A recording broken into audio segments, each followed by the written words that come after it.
Retire tes sales pattes de ce volant avant que je ne te les brise. L'adjoint Lucas Garnier déchira la portière de Chloé Dubois, le métal hurlant sa protestation alors qu'il la traînait sans ménagement sur l'accotement en gravier. L'adjoint Léo Bernard la poussa brutalement en avant, sa paume écrasant la nuque de la jeune femme tandis qu'il marmonnait avec un mépris palpable, « Les femmes comme vous n'ont rien à faire au volant de voitures comme celle-ci. » Le tasé de Garnier vrombit à quelques centimètres d'elle, son claquement électrique plus assourdissant que le bruit de la circulation qui défilait sur la route. « Ne détourne pas le regard », siffla-t-il en lui agrippant le menton avec une force cruelle. « Je veux que tu te souviennes de qui est le maître sur cette route. » Alors qu'il armait son poing pour la frapper, le coup de poing de Chloé partit le premier, sec, explosif, figeant chaque témoin, le souffle coupé. Aucun d'entre eux ne savait qu'il venait de s'en prendre à un commandant des forces spéciales. Avant d'aller plus loin, commentez d'où dans le monde vous nous regardez, et assurez-vous de vous abonner car l'histoire de demain est une de celles que vous ne voulez pas manquer. Le commandant Chloé Dubois descendait doucement avec son 4x4 sur une route sinueuse en Provence, le soleil de fin d'après-midi projetant de longues ombres à travers les pins parasols. Le trajet depuis la maison de campagne de sa mère lui apportait habituellement une paix profonde, un rare moment de quiétude après des années de missions classifiées et de dangers indicibles. C'était son sanctuaire, un ruban d'asphalte où le seul bruit était le chant des cigales et le ronronnement de son moteur. Mais aujourd'hui, quelque chose clochait. Une dissonance dans l'harmonie familière, une note fausse dans la symphonie de la nature provençale. Dans son rétroviseur, 2 véhicules de police la suivaient depuis près d'un quart d'heure, se tenant juste assez en retrait pour que leur présence soit une menace latente, une pression constante. Ses instincts, affûtés par des années de combat et de survie en territoire hostile, prirent le dessus. Elle maintint une vitesse constante, les mains détendues mais prêtes, à 10h10 sur le volant, son regard balayant calmement les rétroviseurs, son esprit cartographiant déjà les environs. Soudain, les voitures de patrouille accélérèrent brutalement, leurs moteurs rugissant dans la quiétude de l'après-midi. Elles se séparèrent, l'une lui coupant la route tandis que l'autre la bloquait par l'arrière, une manœuvre d'interception agressive et totalement injustifiée. La voiture de tête fit une embardée violente, la forçant à freiner brusquement. Son 4x4 s'immobilisa dans un crissement de pneus sur l'accotement, le gravier crépitant sous les roues. Gardez les mains bien en vue. La voix de l'adjoint Garnier explosa à travers un mégaphone, déformée et menaçante. Il sortit de la voiture de tête, la main déjà posée sur la crosse de son arme de service. L'adjoint Bernard s'approcha de l'autre côté, son visage déformé par un rictus de mépris. Chloé abaissa sa vitre de quelques centimètres seulement, juste assez pour communiquer tout en maintenant une barrière de protection. Y a-t-il un problème, messieurs? Le visage de Garnier vira au rouge alors qu'il se précipitait vers sa fenêtre. Quand une femme comme vous conduit une voiture aussi luxueuse, c'est qu'elle est volée. Sortez avant qu'on ne vous sorte nous-mêmes. Sa mâchoire se contracta, mais elle garda sa voix parfaitement stable, dénuée de toute émotion. Ce véhicule m'appartient. J'ai les papiers. Est-ce que je t'ai demandé de parler? Garnier agrippa la poignée de sa portière, la tirant d'un coup sec. Dehors. Maintenant. Des années d'entraînement au combat hurlèrent en elle, l'exhortant à réagir, à neutraliser la menace.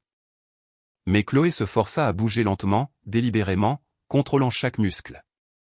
Elle sortit du véhicule, les mains légèrement levées, ses sens aiguisés de militaire cataloguant chaque détail avec une précision glaciale. La posture agressive de Garnier. La position de Bernard derrière elle, prêt à intervenir.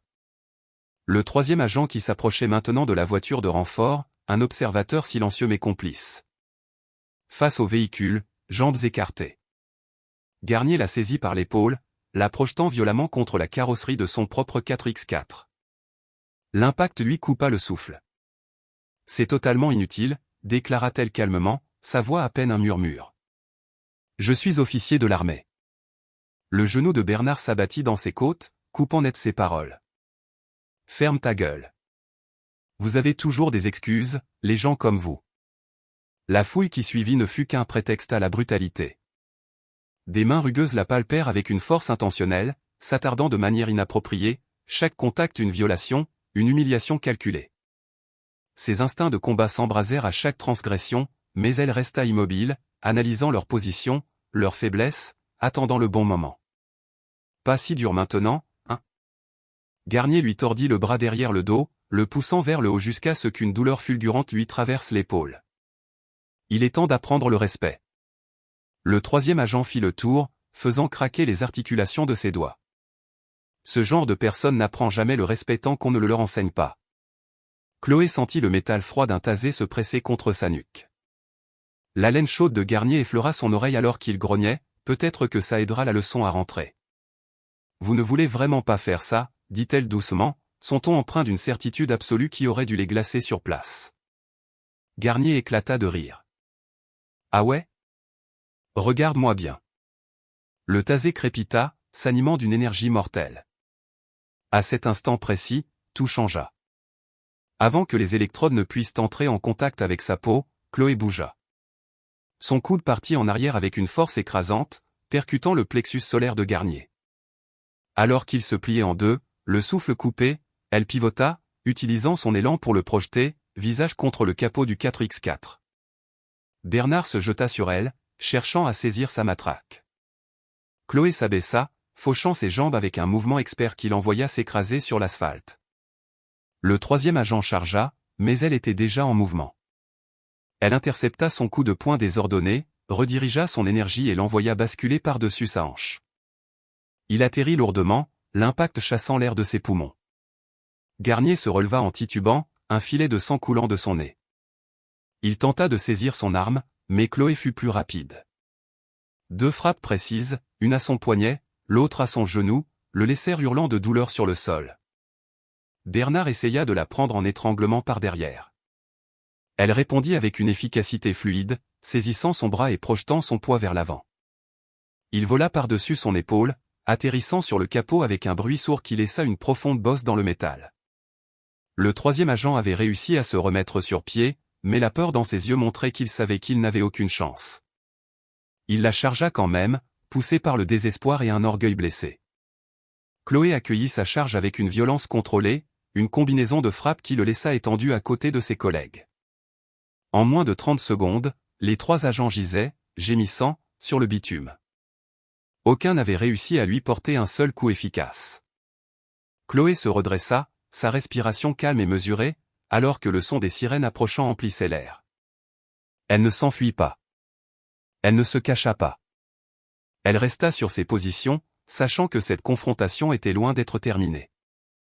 Le hurlement des sirènes s'intensifia, mais elle demeura parfaitement immobile, sa posture militaire évidente dans chaque ligne de son corps.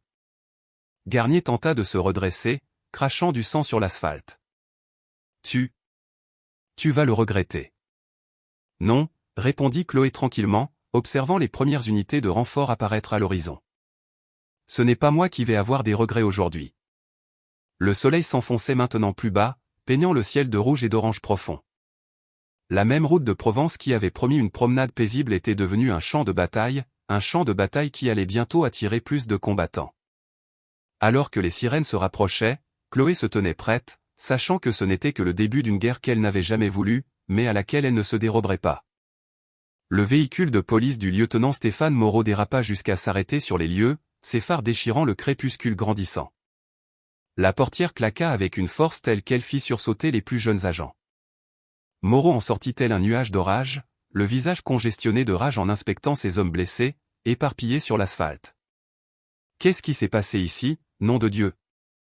Beugla-t-il, sa voix résonnant contre les pins, ses yeux fixés sur Chloé, qui se tenait parfaitement immobile, sa prestance militaire inchangée. Garnier se mit à genoux, toujours sifflant. Elle nous a attaqués, mon lieutenant. On effectuait un contrôle de routine, et... Routine? La voix de Chloé trancha l'air comme de l'acier.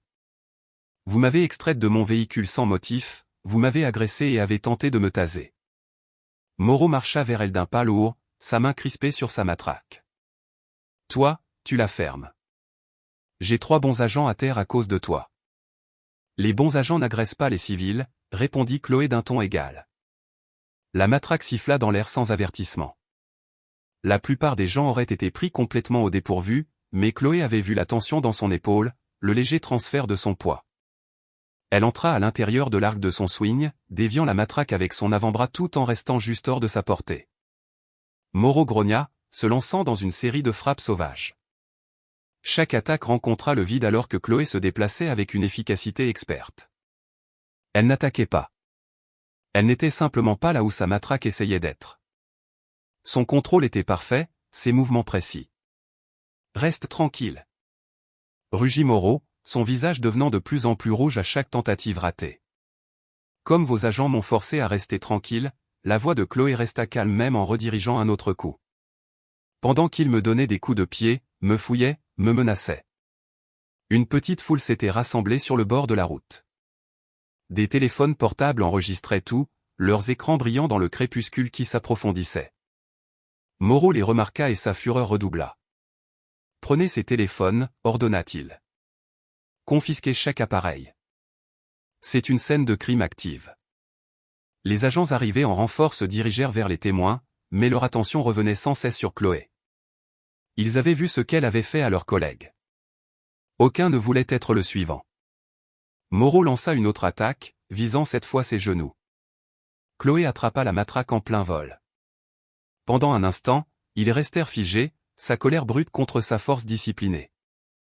Puis elle pivota, utilisant son propre élan pour le faire trébucher en avant.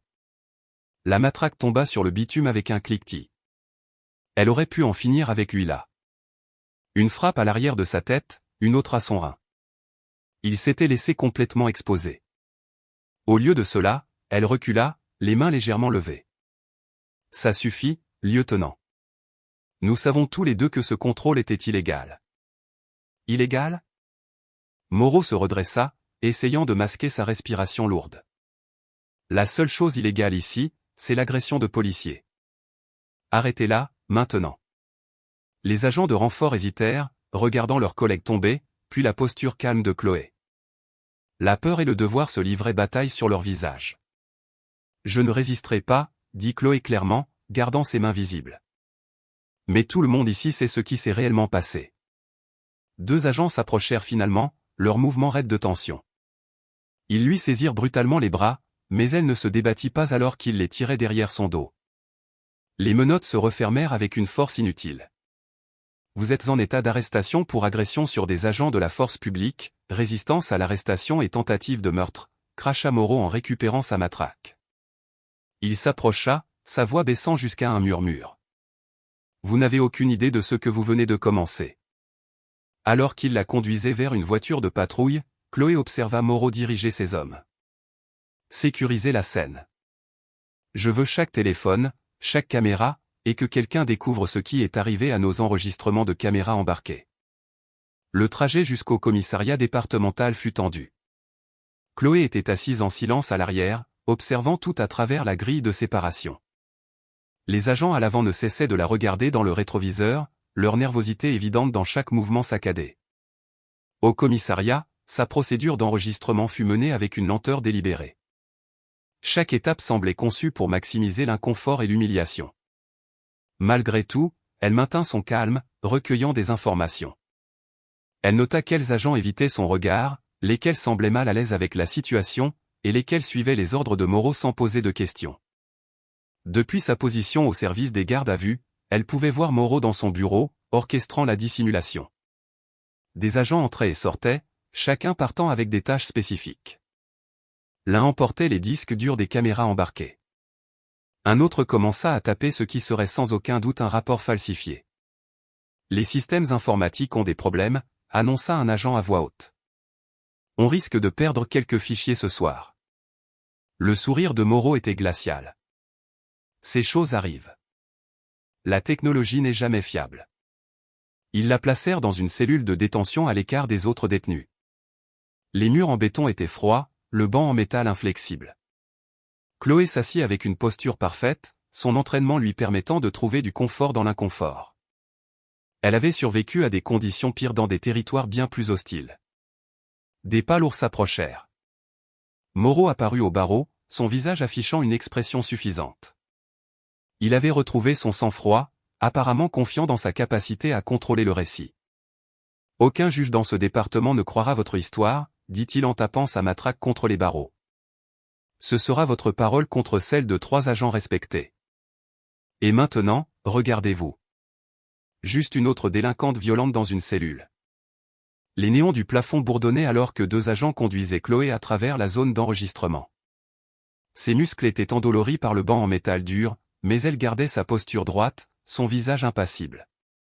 La nuit avait été longue, remplie des échos des cellules de dégrisement et des cris occasionnels d'autres détenus. Traitement pour l'audience de libération, annonça un agent, refusant de croiser son regard. Le sergent de service tapait lentement, prolongeant délibérément chaque clic du clavier. Le lieutenant Moreau entra en trombe, un épais dossier coincé sous son bras. Son sourire n'était que dents et méchanceté. Elle ne va nulle part pour l'instant. J'ai de la paperasse à remplir d'abord. Il claqua le dossier sur le comptoir, étalant plusieurs fiches d'inculpation. Agression sur des agents de la force publique. Ça fait 3 chefs d'accusation. Résistance à l'arrestation. Et mon préféré. Il brandit le dernier formulaire avec un flair théâtral.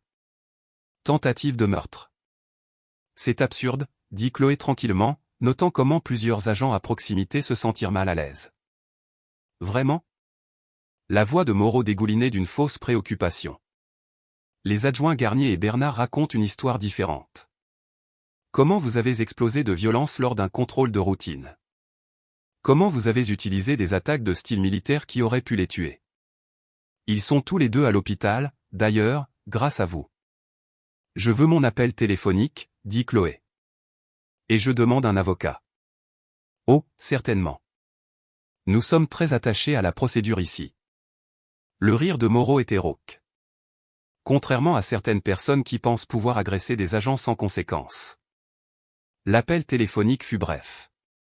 Moins d'1 heure plus tard, maître Valérie Roussel entra dans le commissariat, ses talons claquant avec détermination sur le linoléum. Ses yeux perçants analysèrent tout, le langage corporel des agents, les changements hâtifs de l'organigramme de service, la façon dont Moreau rôdait près du bureau d'enregistrement. « Je représente le commandant Dubois », annonça maître Roussel, sa voix portant. « Je dois voir tous les documents d'inculpation et les rapports d'incident immédiatement. » Moreau essaya de la dévisager. « Nous traitons encore la paperasse. Ces choses prennent du temps. » Fascinant, répondit maître Roussel. Surtout que vous avez déjà divulgué des détails à la presse. J'ai vu le reportage du matin sur la dangereuse vétérane qui a attaqué vos agents. Elle se tourna vers Chloé, parlant à voix basse mais clairement.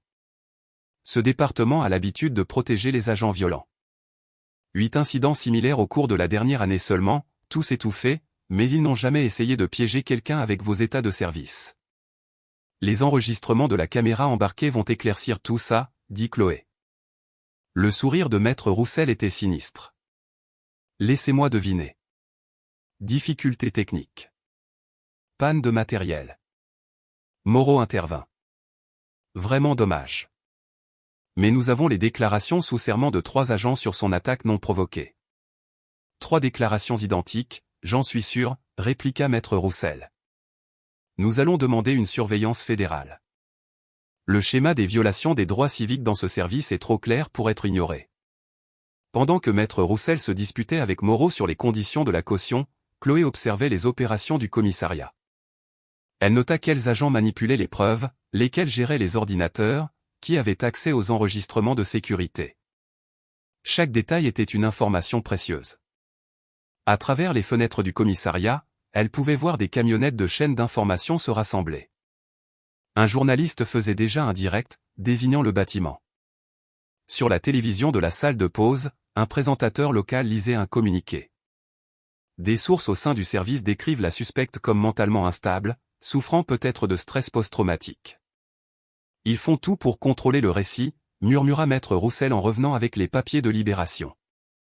Mais ils ont fait des erreurs.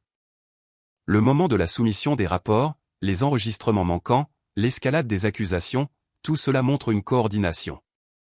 Nous pouvons utiliser ça. La procédure de cautionnement prit encore 2 heures. Chaque signature était scrutée, chaque formulaire vérifié 2 fois. Moreau observait tout, sa présence un message clair d'intimidation. Finalement, Chloé sortit sous le dur soleil de Provence. Les caméras de télévision se tournèrent vers elle, mais maître Roussel se plaça devant, bloquant leur plan. Pas de commentaires pour le moment. Toutes les questions peuvent être adressées à mon cabinet. Le trajet de retour semblait surréaliste. Chaque voiture de police qu'elle croisait semblait ralentir. Les agents se tordant le cou pour regarder. Les mots de maître Roussel résonnaient dans l'esprit de Chloé. Ils essaieront de vous isoler. De vous faire sentir observé. Ne les laissez pas faire. Le quartier de sa mère bourdonnait d'une activité inhabituelle. Les voisins se tenaient en petits groupes, les conversations s'éteignant au passage de la voiture de Chloé. Une camionnette de presse tournait au ralenti au coin de la rue, le journaliste se redressant à son approche. « Mon équipe va commencer à monter le dossier », dit maître Roussel alors qu'elles arrivaient devant la maison de Chloé. « Nous devrons agir vite avant qu'ils ne détruisent plus de preuves. Êtes-vous sûr de ne pas vouloir rester ailleurs ? » « C'est ma maison », répondit simplement Chloé. « Je ne me laisserai pas chasser. » Maître Roussel hocha la tête, compréhensive. « Appelez-moi immédiatement s'ils essaient quoi que ce soit. Et commandant, soyez prudente. Les hommes comme Moreau sont plus dangereux quand ils ont peur. » Chloé remonta son allée, consciente des caméras qui l'observaient, des voisins qui lorgnaient à travers les rideaux. Son téléphone vibrait continuellement, alerte d'actualité, mentions sur les réseaux sociaux, messages de numéros inconnus. Le site web de la chaîne locale avait déjà un titre, une vétérane violente attaque des agents lors d'un contrôle routier. À l'intérieur, sa maison était calme, intacte. Le silence semblait un refuge après le chaos de la garde à vue. Elle ferma la porte, coupant le bruit du monde, mais son téléphone continuait de vibrer. Une autre alerte. Le syndicat de police exige les charges maximales dans l'affaire d'agression d'agents. Chloé posa le téléphone, écran contre le comptoir. Il voulait qu'elle se sente dépassée, isolée, effrayée. Mais il ne comprenait pas à qui ils avaient affaire. Elle avait affronté des situations pires dans des endroits où il n'y avait ni règles, ni caméras, ni recours légal. Ici, au moins, il y avait un système, aussi corrompu soit-il, qui pouvait être forcé de fonctionner. Elle regarda son reflet dans la fenêtre de la cuisine, voyant la soldate qu'elle avait toujours été. Non, elle ne se laisserait pas intimider. Pas par Moreau, pas par son service corrompu, pas par leur manipulation médiatique.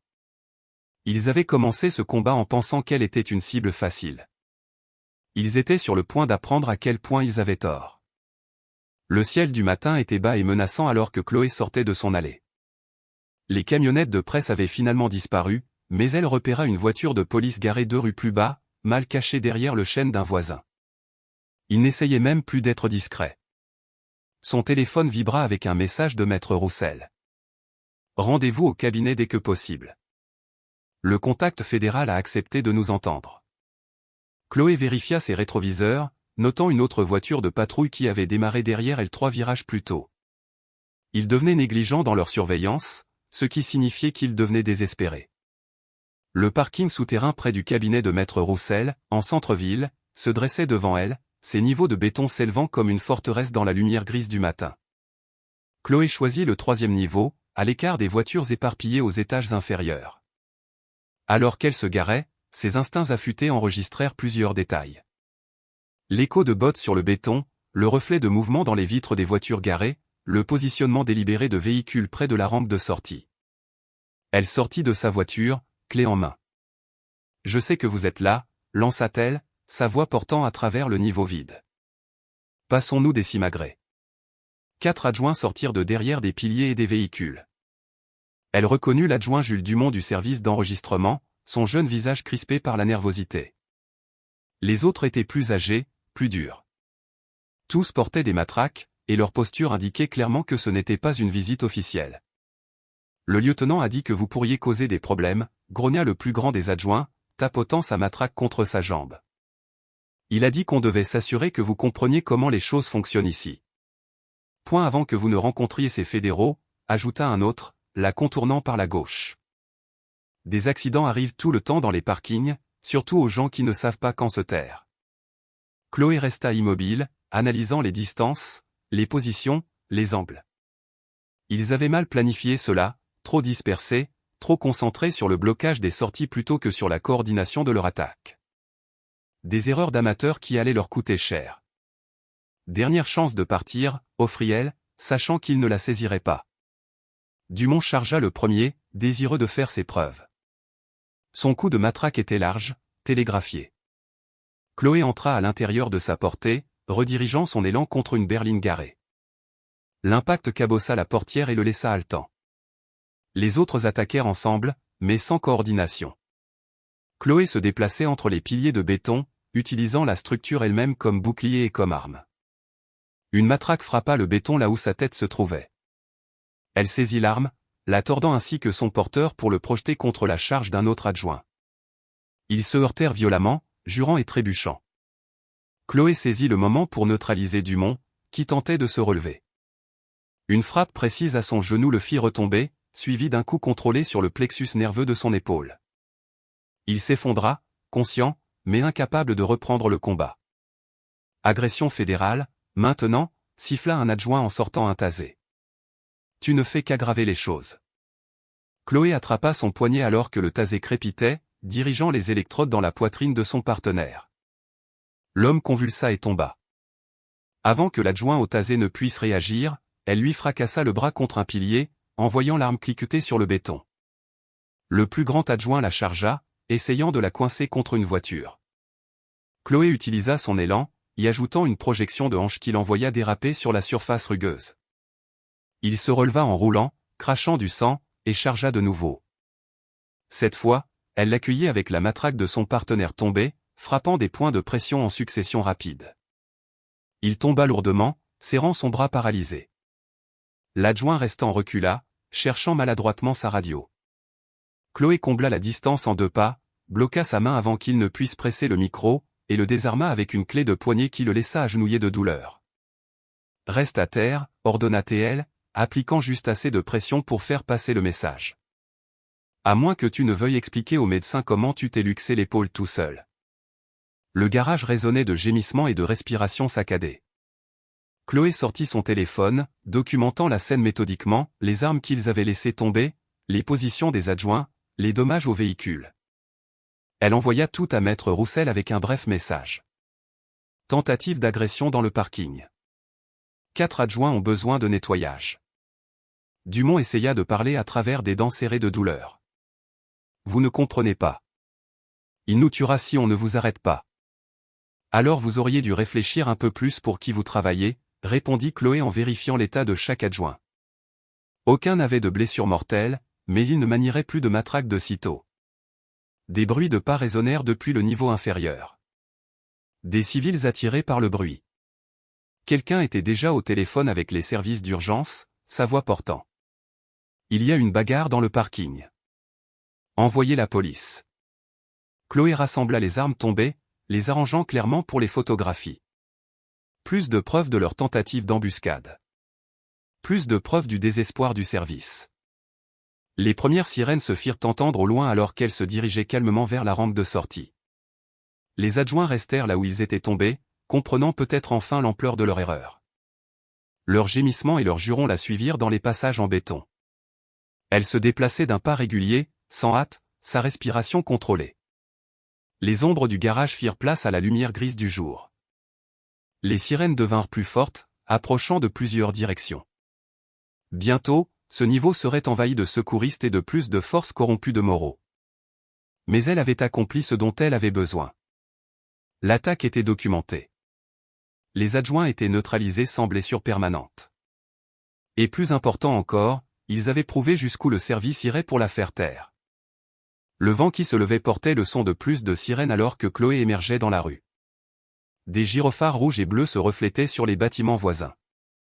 Elle sortit son téléphone pour informer Maître Roussel de son arrivée retardée, ses doigts stables alors qu'elle tapait. Le soleil de l'après-midi projetait de longues ombres à travers les fenêtres du bureau de Maître Roussel alors que Chloé était assise en face du bureau de son avocate. Les dossiers et les photographies de l'incident du parking étaient étalés entre elles. Chaque image témoignait de la violence du matin. Ils réagissent plus vite que je ne le pensais, dit Maître Roussel, tapotant un article de presse fraîchement imprimé. Regardez ce titre, une vétérane instable attaque des agents dans un parking. Il vous dépeigne comme quelqu'un qui cherche la confrontation. Chloé se pencha en avant, parcourant l'article. Sa mâchoire se serra en lisant les citations de sources anonymes du service la décrivant comme une menace pour la sécurité publique. Ils ont agi rapidement.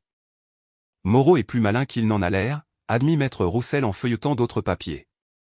Il est déjà allé au bureau du procureur. Mon contact là-bas dit qu'il a passé 2 heures avec Marston ce matin, juste après l'incident du garage. Laissez-moi deviner, ils accélèrent les poursuites. Maître Roussel hocha sombrement la tête. Marston qualifie cela de question de sécurité publique. Ils essaient d'accélérer votre procès avant que nous puissions rassembler plus de preuves de leur corruption. Chloé se leva, arpentant le bureau de Maître Roussel. La moquette étouffait ses pas alors qu'elle passait devant les diplômes de droit et les récompenses civiques qui ornaient les murs. Ils sont désespérés. Ses adjoints, ce matin. Ils avaient peur, pas seulement de moi, mais de Moreau. L'un d'eux a dit que Moreau les tuerait s'ils échouaient. Ça correspond à ce que j'ai entendu. Maître Roussel sortit un autre dossier. 3 plaintes l'année dernière concernant des agents affirmant avoir été forcés de falsifier des rapports. Toutes classées sans suite, bien sûr, mais il y a un schéma d'intimidation au sein du service. Nous devons viser plus haut, dit Chloé en s'arrêtant à la fenêtre. En bas, les piétons se déplaçaient sur le trottoir, ignorant la corruption qui gangrenait leur communauté. Une surveillance fédérale. J'ai un contact au ministère de la Justice, Nicolas Leroy. Il est spécialisé dans les affaires de corruption à l'échelle d'un service entier. Maître Roussel prit son téléphone. Il cherche un moyen d'entrer dans cette juridiction depuis des mois. Votre cas pourrait être exactement ce dont il a besoin. Passez l'appel, acquiesça Chloé. Mais Moreau ripostera dès qu'il saura que nous contactons les fédéraux. Il riposte déjà. Maître Roussel afficha un email sur son ordinateur. Je viens de recevoir ça d'un greffier du tribunal. Moreau a convoqué une réunion d'urgence avec ses principaux adjoints il y a 1 heure. À huis clos, sans compte rendu, pour planifier leur prochain coup. Ma source dit que Moreau était furieux. Il n'arrêtait pas de parler de vous contenir avant que vous ne puissiez faire plus de dégâts. Un adjoint a suggéré de calmer le jeu, de laisser les choses se tasser. L'expression de Maître Roussel s'assombrit. Moreau a menacé sa famille. Chloé encaissa l'information, son entraînement militaire l'aidant à traiter la menace croissante. Il montre sa faiblesse. Les vrais leaders n'ont pas besoin de menacer leurs propres hommes. Mais les animaux blessés sont les plus dangereux, prévint Maître Roussel. Et Moreau a tout le service qui se comporte comme ces chiens d'attaque personnelle. On frappa à la porte, les interrompant. L'assistante de Maître Roussel entra avec d'autres dossiers. Ceux-ci viennent du tribunal de police. Ils émettent des contraventions contre le véhicule de Madame Dubois. Immatriculation expirée, équipement non conforme, plaque manquante. Tout est fabriqué, dit Maître Roussel en parcourant les documents. Ils essaient de créer un dossier papier. De vous faire passer pour une délinquante chronique. Intimidation de bas étage, observa Chloé. Ils lancent tout ce qu'ils peuvent, en espérant que quelque chose colle. C'est plus que ça. Maître Roussel étala les contraventions. Ils établissent un schéma. Chaque contravention leur donne une excuse pour vous arrêter. Ils préparent de futures confrontations. Chloé étudia les papiers, notant comment chaque infraction avait été soigneusement élaborée pour paraître légitime. Ils apprennent. Ce matin, ils ont essayé la force brute. Maintenant, ils utilisent la bureaucratie comme une arme. C'est pourquoi nous avons besoin d'une intervention fédérale immédiatement. Maître Roussel reprit son téléphone. Le roi peut geler ses contraventions, les empêcher d'en déposer d'autres. Mais nous devons agir vite. Combien de temps avant qu'il puisse arriver? Si je le joins aujourd'hui, peut-être 48 heures. Mais ce sont 2 jours que Moreau peut utiliser pour faire monter les enchères. Chloé hocha la tête, formulant déjà des plans d'urgence. Je serai prête. Ils ne me prendront plus au dépourvu. Il y a autre chose. Maître Roussel hésita, puis sortit un dernier document. Moreau a déposé une requête pour révoquer votre caution, affirmant que vous êtes un danger pour ses agents. Le juge Pierre Lambert l'examine en ce moment. Lambert?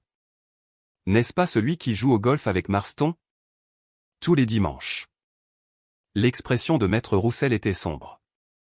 Le système ici est un circuit fermé, Chloé. Ils se protègent les uns les autres, se couvrent les uns les autres. Briser ce cercle ne sera pas facile. Ça ne l'est jamais.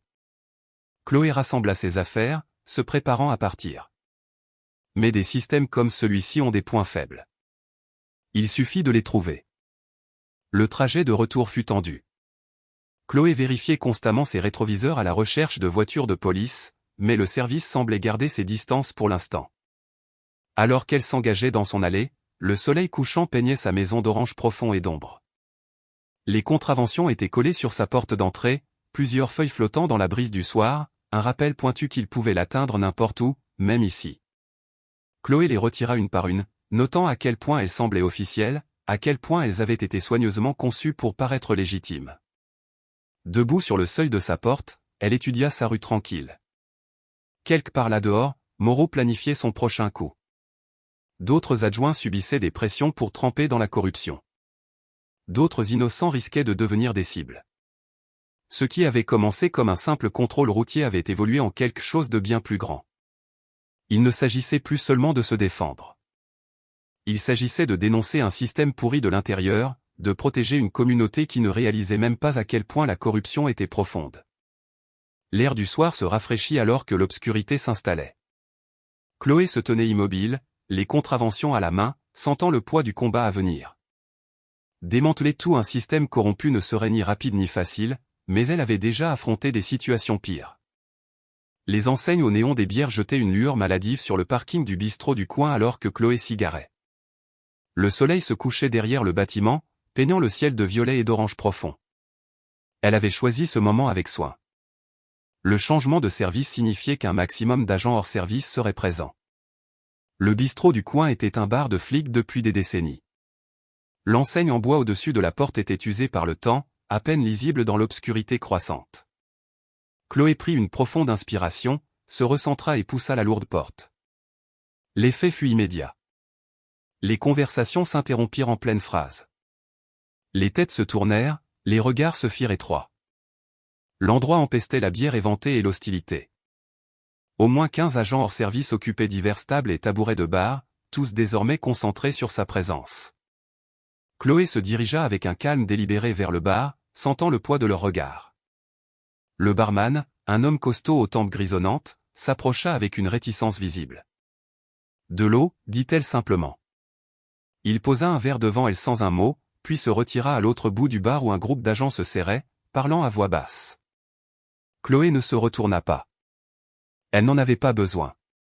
Le miroir derrière le bar lui offrait une vue parfaite de la pièce.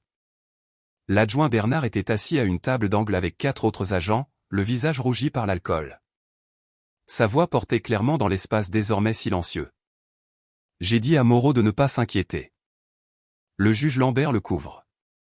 C'est comme ça depuis qu'ils sont jeunes recrues ensemble. » Un de ses compagnons jeta un regard nerveux dans la direction de Chloé. Bernard rit plus fort maintenant, voulant clairement qu'elle l'entende. « Qu'est-ce qu'elle va faire ?» Les enregistrements de la caméra embarquée ont disparu. Moreau s'en est assuré lui-même. Il est resté tard pour tout effacer. Pas de preuves, c'est sa parole contre la nôtre, et on sait tous comment ça se termine dans le tribunal de Lambert. Chloé but une lente gorgée d'eau, mémorisant les détails. Le miroir montrait 3 agents près du billard qui commençaient à bouger, se positionnant entre elle et la sortie. Leurs mouvements étaient maladroits. Ils avaient beaucoup bu. Elle se leva, se tournant pour faire face à la table de Bernard. Le bar devint encore plus silencieux, la tension crépitant dans l'air. Chaque pas vers sa table résonnait sur le plancher en bois. Ces enregistrements montraient tout, n'est-ce pas ? Demanda-t-elle calmement. C'est pour ça que Moreau était si pressé de les détruire. Le visage de Bernard se tordit de colère. Tu as un sacré culot de venir ici. Je ne fais que confirmer des faits, dit Chloé. Comme le fait que le juge Pierre Lambert accepte des pots de vin pour classer des affaires contre des agents corrompus. Un des agents ivres du billard lui attrapa l'épaule. Il est temps pour toi de partir. Chloé ne bougea pas. Enlève ta main de mon épaule. Ou quoi? Un deuxième agent s'approcha, l'haleine lourde de whisky. Tu es en infériorité numérique ici.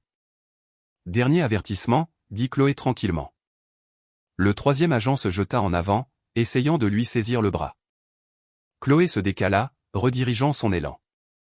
Il s'écrasa contre une table, envoyant des verres se briser sur le sol. Le premier agent lança un coup de poing désordonné. Elle le bloqua facilement, utilisant sa propre force pour le faire tournoyer et percuter le deuxième agresseur. Ils trébuchèrent en jurant. L'un d'eux attrapa une chaise, la brandissant comme une massue. Chloé entra à l'intérieur de sa portée. La chaise se brisa contre le bar alors qu'elle le mettait à terre d'une frappe précise au plexus solaire. Il s'effondra en haletant. Les agents restants attaquèrent ensemble, se coordonnant malgré leur ivresse. Chloé se déplaçait avec une efficacité fluide, ne gaspillant jamais un mouvement. Un coup laissa une marque dans le mur où sa tête se trouvait un instant auparavant. Elle contra avec un coup de coude qui fit tomber l'attaquant à genoux. Le dernier agent recula, les yeux écarquillés de peur. Derrière elle, elle entendit des chaises racler alors que d'autres flics se levaient, mais personne ne bougea pour aider. Ils avaient vu ce qui était arrivé aux 3 premiers. Les enregistrements, dit Chloé en se retournant vers Bernard. Moreau les a personnellement effacés. Le visage de Bernard était maintenant pâle, la bravade de l'alcool envolée. Tu es folle de venir ici comme ça. Réponds à la question. Ouais, cracha-t-il. Il a tout effacé. Les enregistrements de sécurité aussi. Il a passé 2 heures à s'assurer que rien ne subsistait. Contente maintenant? Extrêmement. Chloé balaya la pièce du regard. Plusieurs agents avaient sorti leur téléphone et enregistraient. Parfait. Plus de preuves pour Maître Roussel. Quelqu'un d'autre veut ajouter quelque chose sur la relation spéciale du juge Lambert avec le service? Le silence lui répondit. Les 3 agents qu'elle avait neutralisés étaient toujours au sol, gémissant doucement. Derrière le bar, le barman avait disparu, appelant probablement des renforts. Alors nous en avons terminé ici. Elle se dirigea vers la sortie, restant consciente de chaque personne dans la pièce. Personne n'essaya de l'arrêter. Ils la regardèrent avec un mélange de peur et de fureur alors qu'elle atteignait la porte. L'air nocturne était frais sur sa peau alors qu'elle sortait. Les étoiles commençaient à apparaître dans le ciel qui s'assombrissait. Elle pouvait entendre des sirènes au loin, la cavalerie répondant enfin à l'appel du barman, mais ils étaient trop tard. Elle avait ce dont elle avait besoin. Chloé sortit son téléphone, composant déjà un message à Maître Roussel au sujet de la destruction personnelle des preuves par Moreau et de la corruption du juge Lambert. Les pièces du puzzle se mettaient en place. Chaque confrontation révélait davantage de leur réseau, plus de preuves de la profondeur de la pourriture. La porte du bar s'ouvrit derrière elle. Une voix appela, épaisse de douleur et de rage. Ce n'est pas fini. Elle ne prit pas la peine de se retourner. Leur menace était maintenant vide, née du désespoir et d'un orgueil blessé. Le vrai combat n'était pas avec des agents ivres dans un bar. C'était avec le système qui les protégeait. Les fonctionnaires corrompus qui permettaient leur comportement. Chloé monta dans sa voiture, observant dans le rétroviseur d'autres agents sortir en titubant du bistrot. Ils semblaient perdus. Leur illusion de pouvoir intouchable brisée en même temps que cette chaise. Elle démarra le moteur, se concentrant déjà sur la prochaine étape. Les preuves étaient détruites, mais elle avait maintenant des témoins qui avaient admis leur destruction. Ce n'était pas idéal, mais Maître Roussel saurait comment l'utiliser.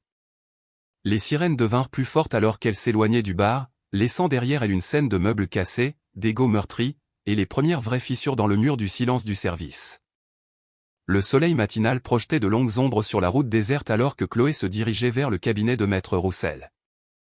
Son téléphone, posé sur le tableau de bord, affichait un résumé soigneusement organisé des révélations de la nuit dernière au bistrot du coin. Les aveux enregistrés sur Moreau et le juge Lambert allaient faire éclater l'affaire. Un éclair de blanc et de bleu dans son rétroviseur attira son attention. Un véhicule de police était apparu derrière elle, la suivant de manière inconfortablement proche. Chloé vérifia sa vitesse, exactement à la limite. La calandre du véhicule de police remplissait son rétroviseur, assez proche pour qu'elle puisse distinguer le visage du conducteur. L'agent Théo Martin, l'un des chiens d'attaque les plus fidèles de Moreau. C'est reparti, murmura-t-elle, serrant plus fort le volant. Le véhicule de patrouille fit une embardée dans la voie opposée, moteur rugissant, pour se porter à sa hauteur. Le partenaire de Martin, Enzo Petit, était assis sur le siège passager, les 2 hommes affichant des expressions de haine pure. Chloé maintint sa vitesse, observant Martin donner un coup de volant vers elle. Le premier impact fut léger, un coup de semonce qui fit crisser ses pneus. Elle contra avec une technique de conduite défensive, gardant le contrôle tout en paraissant en difficulté. « Allez » dit-elle tranquillement. Montrez-moi pourquoi vous êtes vraiment là. Comme s'il entendait son défi, Martin percuta sa voiture de plein fouet. L'impact secoua son véhicule, mais Chloé était prête. Elle avait déjà activé la caméra de son téléphone, montée pour tout filmer. La route devant elle décrivait une courbe serrée vers la droite, bordée d'un fossé abrupt. Martin accéléra, essayant de la coincer contre la glissière de sécurité. Au lieu de résister, Chloé tapa sur ses freins. Le véhicule de police jaillit en avant, dépassant sa cible. Des amateurs, dit-elle en regardant Martin se battre avec son volant. Son véhicule dérapa, les pneus laissant des traces noires sur l'asphalte. Petit s'agrippa au tableau de bord, la panique évidente sur son visage. Chloé exécuta une technique d'intervention en poursuite parfaite. Une tape de précision sur le quartier arrière du véhicule de police. L'effet fut dévastateur. Martin surcompensa, envoyant le véhicule dans une vrille incontrôlable. Le véhicule de police traversa les deux voies, heurta l'accotement et fit un tonneau avant de s'immobiliser dans le fossé. De la vapeur sifflait du capot froissé. Chloé se gara, positionnant sa voiture pour bloquer toute issue. Martin ouvrit sa portière d'un coup de pied, sortant en titubant, la main sur son étui. « Tu es morte » hurla-t-il, mais sa voix tremblait. Du sang coulait d'une coupure sur son front. « Restez où vous êtes » cria Chloé, son téléphone enregistrant tout. Gardez les mains visibles. Petit sortit du côté passager, cherchant déjà sa radio. Unité 47, agent à terre. Chloé se déplaça avec une efficacité experte. 2 frappes rapides firent tomber Martin avant qu'il ne puisse dégainer son arme. Petit recula, manipulant sa radio. Coup de feu. Coup de feu. Elle combla la distance en 3 pas, lui fauchant les jambes et le clouant face contre terre. Pas de coup de feu, dit-elle calmement en lui immobilisant les bras. Tout comme il n'y avait aucune raison pour que vous essayiez de me sortir de la route. Moreau te tuera pour ça, gémit Martin d'où il gisait. Ajoutez cette menace à l'enregistrement, répondit Chloé en vérifiant si les 2 agents avaient des blessures graves. N'en trouvant aucune, elle utilisa leurs propres menottes pour les attacher au pare-buffle de leur véhicule. Toute la rencontre avait duré moins de 2 minutes. Chloé retourna à sa voiture, visionnant les images. Chaque seconde était claire. L'attaque non provoquée, leur tentative de provoquer un accident mortel, et la menace finale de Martin. Elle créa plusieurs sauvegardes, envoyant des copies à Maître Roussel et à la ligne de dénonciation fédérale qu'on lui avait donnée. La vapeur continuait de s'élever du capot déformé du véhicule de police. L'essieu avant était clairement cassé et du liquide fuyait régulièrement dans la terre. Les 2 agents la fixaient avec un mélange de haine et de peur alors qu'elle se préparait à partir. « Vous savez quelle est la différence entre nous » leur demanda-t-elle. « J'aurais pu vous tuer tous les 2 facilement. Au lieu de ça, vous vivrez pour faire face aux conséquences. » Elle fit un signe de tête vers son téléphone. « Tout est enregistré. Vos carrières sont terminées. » Moreau contrôle ce département, cracha Petit. « Tu n'as rien. » Regardez autour de vous, dit Chloé. Votre véhicule est détruit. Vous êtes menotté à votre propre pare-choc. Votre attaque a complètement échoué. Vous pensez toujours que Moreau est en train de gagner ? Aucun des 2 agents ne répondit. Au loin, des sirènes commencèrent à hurler, probablement leur renfort, répondant enfin à l'appel radio avorté. Chloé monta dans sa voiture, vérifiant l'heure. Elle arriverait encore à son rendez-vous avec Maître Roussel, maintenant avec encore plus de preuves du désespoir du service. « Les renforts arrivent » cria faiblement Martin. « Tu n'iras pas loin. » Chloé démarra son moteur. « Je ne fuis pas. Je serai au cabinet de mon avocate pour porter plainte pour agression contre vous 2. N'hésitez pas à envoyer d'autres agents. Nous ajouterons l'intimidation de témoins à la liste. » Elle s'éloigna en douceur, observant dans son rétroviseur le capot du véhicule de police libérer un autre nuage de vapeur. Le soleil du matin illumina la fumée, la faisant briller comme un signal. Qu'ils viennent, pensa-t-elle. Chaque attaque ne faisait que prouver leur corruption, jusqu'où ils iraient pour protéger leur pouvoir. Les sirènes devinrent plus fortes derrière elle, mais Chloé maintint exactement la limitation de vitesse. Son téléphone vibra. Maître Roussel avait reçu les images et préparait déjà des requêtes. La ligne de dénonciation fédérale avait également répondu, demandant un entretien immédiat. La route s'étendait devant elle, déserte maintenant, à l'exception des voitures de police qui approchaient dans son rétroviseur. Leur attaque désespérée avait échoué, tout comme toutes les autres tentatives pour la faire taire. Plus important encore, ils avaient prouvé exactement ce qu'elle disait. Il ne s'agissait pas d'un contrôle routier ou de quelques mauvais agents. Il s'agissait d'un système si corrompu que ses membres tenteraient un meurtre en plein jour, confiant qu'ils ne subiraient aucune conséquence. Chloé vérifia son rétroviseur une dernière fois. Le véhicule de police fumant était à peine visible maintenant, mais elle pouvait imaginer Martin et Petit essayant d'expliquer ce désastre à leurs collègues qui arrivaient. Leur histoire ne correspondrait pas aux preuves vidéo. Leur carrière construite sur l'intimidation et la corruption s'effondrait enfin. Elle prit l'autoroute menant au cabinet de Maître Roussel, prête à ajouter cette dernière attaque à leur montagne croissante de preuves. Derrière elle, d'autres sirènes se joignirent au chœur. Le son d'un système corrompu dans ses derniers soubresauts, se déchaînant avec un désespoir croissant. La lumière du soleil inondait les fenêtres du bureau du centre-ville de Maître Roussel alors que Chloé étalait des impressions, des photos et des fichiers vidéo sur la table de conférence. Sa confrontation matinale avec Martin et Petit avait laissé sa veste poussiéreuse, mais elle n'avait pas pris le temps de se changer. Ces preuves devaient être organisées immédiatement. Ils deviennent plus audacieux, dit Maître Roussel en examinant les images fixes de l'attaque du véhicule de police. Tenter un meurtre en plein jour. Moreau doit être désespéré. Chloé hocha la tête, affichant les images du bar sur son ordinateur portable. Écoutez à nouveau cette partie. Elle lança un clip de la vantardise ivre de Bernard sur la connexion du juge Lambert à Moreau. L'audio était clair malgré le bruit de fond. C'est le chaînon manquant dont nous avions besoin, dit Maître Roussel en prenant des notes.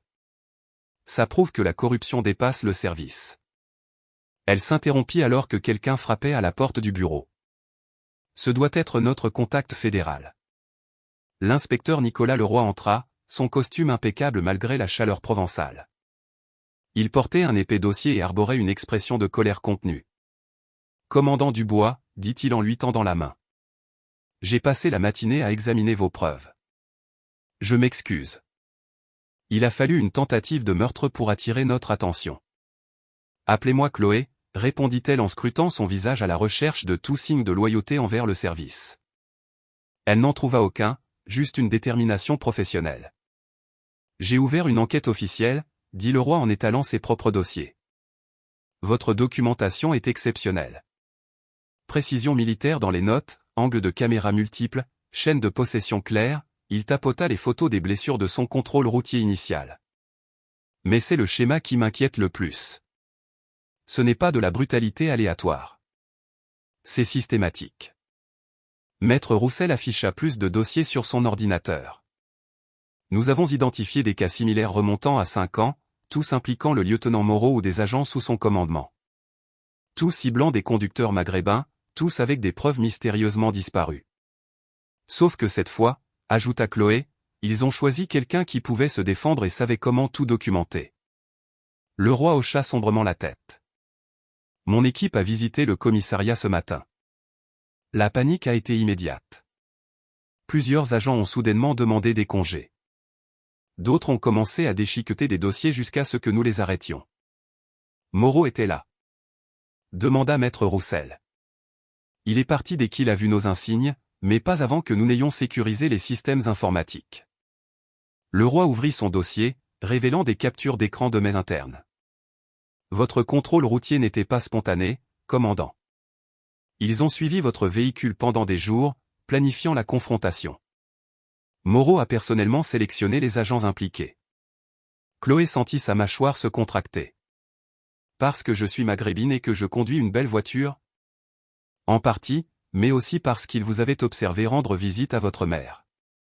Ils ont supposé qu'avoir de la famille dans leur juridiction vous rendrait vulnérable à la pression. L'expression de Leroy se durcit. Ils ont utilisé des tactiques similaires auparavant, menaçant des proches pour forcer les victimes au silence. Pas cette fois, dit Chloé tranquillement, sa voix empreinte d'une certitude absolue. Le téléphone de Maître Roussel vibra. Elle le vérifia et fronça les sourcils. Moreau réagit déjà à la présence fédérale. Il a convoqué une conférence de presse d'urgence pour cet après-midi. Laissez-moi deviner, dit Chloé. Plus d'affirmations sur mes problèmes d'agressivité militaire.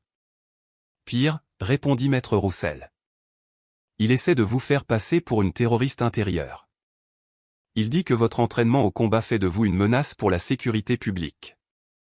Elle leur montra le communiqué de presse. Il demande aux autorités fédérales de vous arrêter, pas d'enquêter sur lui. Le roi secoua la tête. Déflexion classique. Mais ça ne marchera pas. Nous avons ces emails de service discutant de la manière de vous provoquer pour obtenir une réaction. Ils voulaient de la violence. Ils ne s'attendaient simplement pas à ce que vous surviviez et que vous documentiez tout. Ils passèrent l'heure suivante à examiner les preuves pour l'audience préliminaire. Le roi confirma que l'enquête fédérale aurait la priorité sur les accusations locales, neutralisant ainsi l'influence du juge Lambert. Chaque nouvelle preuve révélait une corruption plus profonde, rapports falsifiés, enregistrements de caméras embarquées manquants, campagne de harcèlement coordonnée contre d'autres victimes. L'attaque en bord de route ce matin était bâclée, nota le roi en regardant à nouveau la vidéo. Ils perdent pied, font des erreurs. Ce qui les rend plus dangereux, dit Chloé. Des hommes comme Moreau préféreraient tout détruire plutôt que de perdre le contrôle. L'assistante de maître Roussel les interrompit avec plus de nouvelles. Plusieurs adjoints avaient quitté leur poste, refusant de suivre les ordres de plus en plus erratiques de Moreau. D'autres appelaient la ligne de dénonciation fédérale, proposant de témoigner sur des années de mauvaise conduite. La ligne bleue se fissure, dit le roi. Une fois que les agents réalisent que des accusations fédérales sont possibles, la loyauté envers Moreau devient un handicap. Il n'acceptera pas ça, prévint maître Roussel. Toute son identité est construite sur le pouvoir, sur le fait d'être intouchable. Alors nous nous assurons que chaque attaque se retourne contre lui, dit Chloé fermement. Chaque menace devient une preuve. Chaque tentative de nous faire taire prouve notre cause. Ils se préparèrent pour l'audience préliminaire prévue pour la semaine suivante. Maître Roussel organisa les dépositions de témoins d'autres victimes. Le roi ajouta des accusations fédérales à la liste croissante de violations. Chloé fournit une analyse tactique de chaque confrontation, prouvant le schéma croissant de violence. Une préoccupation, dit le roi alors qu'il finissait. Moreau a encore des partisans dans le service. Il surveille vos déplacements, enregistre vos contacts. Tactique d'intimidation standard. Laissez-les regarder, répondit Chloé. Chaque tentative de surveillance est une autre violation des droits civiques à documenter. La réunion se conclut par une stratégie claire. Maître Roussel s'occuperait des procédures légales tandis que le roi étendrait l'enquête fédérale. Chloé continuerait de recueillir des preuves tout en maintenant sa posture défensive contre de nouvelles attaques. Restez sur vos gardes, conseilla le roi alors qu'il se préparait à partir. Moreau est du genre à prendre ça personnellement. Sa structure de pouvoir s'effondre et il le sait. Chloé rassembla ses dossiers, notant que les preuves remplissaient maintenant plusieurs boîtes. Chaque tentative de la faire taire n'avait fait que renforcer leur dossier. Les tactiques même destinées à protéger leur corruption l'exposaient au contraire. Maître Roussel l'accompagna jusqu'à l'ascenseur. Nous aurons besoin de vous demain pour préparer les dépositions. Mon équipe de sécurité peut vous escorter. Tout ira bien, l'assura Chloé. Ils ont appris que la confrontation directe ne fonctionne pas. L'ascenseur s'ouvrit sur le hall, ses murs en miroir reflétant son expression déterminée. À travers les portes vitrées, elle pouvait voir clairement la rue. Une berline banalisée était garée de l'autre côté de l'intersection, ses occupants dissimulant mal leur surveillance. Chloé ajusta sa veste, vérifiant que son téléphone enregistrait toujours. Laissez-les regarder, pensa-t-elle. Laissez-les voir à quoi ressemble la vraie force. Chaque instant qu'ils passaient à la surveiller était un autre moment où leur système corrompu s'affaiblissait. Le désespoir du service devenait plus évident d'heure en heure.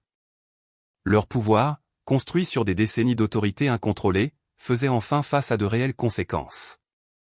Et Chloé avait l'intention de voir ces conséquences jusqu'au bout.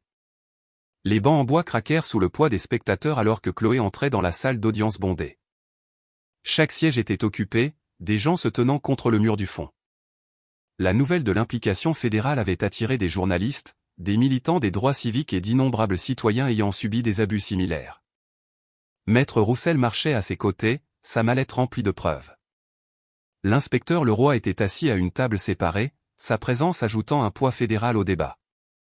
De l'autre côté de l'allée, le lieutenant Moreau et l'avocat de son service affichaient une fausse confiance. La juge Sandrine Fournier entra et la salle se leva. Contrairement au juge Pierre Lambert, qui s'était récusé après que ses liens avec Moreau aient été révélés, Fournier avait une réputation d'indépendance. Son expression ne révélait rien alors qu'elle examinait les requêtes du matin. « Nous commencerons par les preuves fédérales », annonça Fournier en faisant un signe de tête à l'inspecteur Leroy. Leroy s'approcha de l'estrade avec un enregistreur numérique et des transcriptions. « Votre honneur, lors de notre enquête sur les enregistrements de caméras embarquées manquants, nous avons récupéré l'audio de sauvegarde des microphones corporels des agents. La politique du service exige que ces enregistrements soient conservés pendant 90 jours. Ils ont été délibérément cachés dans une archive mal catégorisée. » Moreau s'agita sur sa chaise alors que Leroy connectait le système audio. Son avocat lui chuchota urgemment à l'oreille. Le premier enregistrement provient du microphone de l'adjoint Garnier, horodaté au moment du contrôle routier initial, expliqua Leroy. La salle d'audience devint silencieuse alors que la voix de Garnier remplissait l'espace. « Regarde-moi celle-là. Elle conduit la voiture de papa, je parie. Ces gens-là essaient toujours de frimer avec ce qu'ils n'ont pas mérité. » La voix de Bernard suivit. « Il est temps de leur apprendre le respect. Ça fait trop longtemps qu'on n'en a pas eu une bonne. » Les insultes racistes qui suivirent firent halter plusieurs spectateurs. L'enregistrement capta leurs pas qui approchaient, les ordres agressifs et, plus crucialement, leur discussion sur l'usage de la force avant même toute interaction. « Garnier, regarde ça. Je vais la faire suer. Bernard, fais juste attention à ne pas laisser de marque là où les caméras peuvent voir. Tu connais la musique. » Maître Roussel se leva. « Votre honneur, cela prouve la préméditation.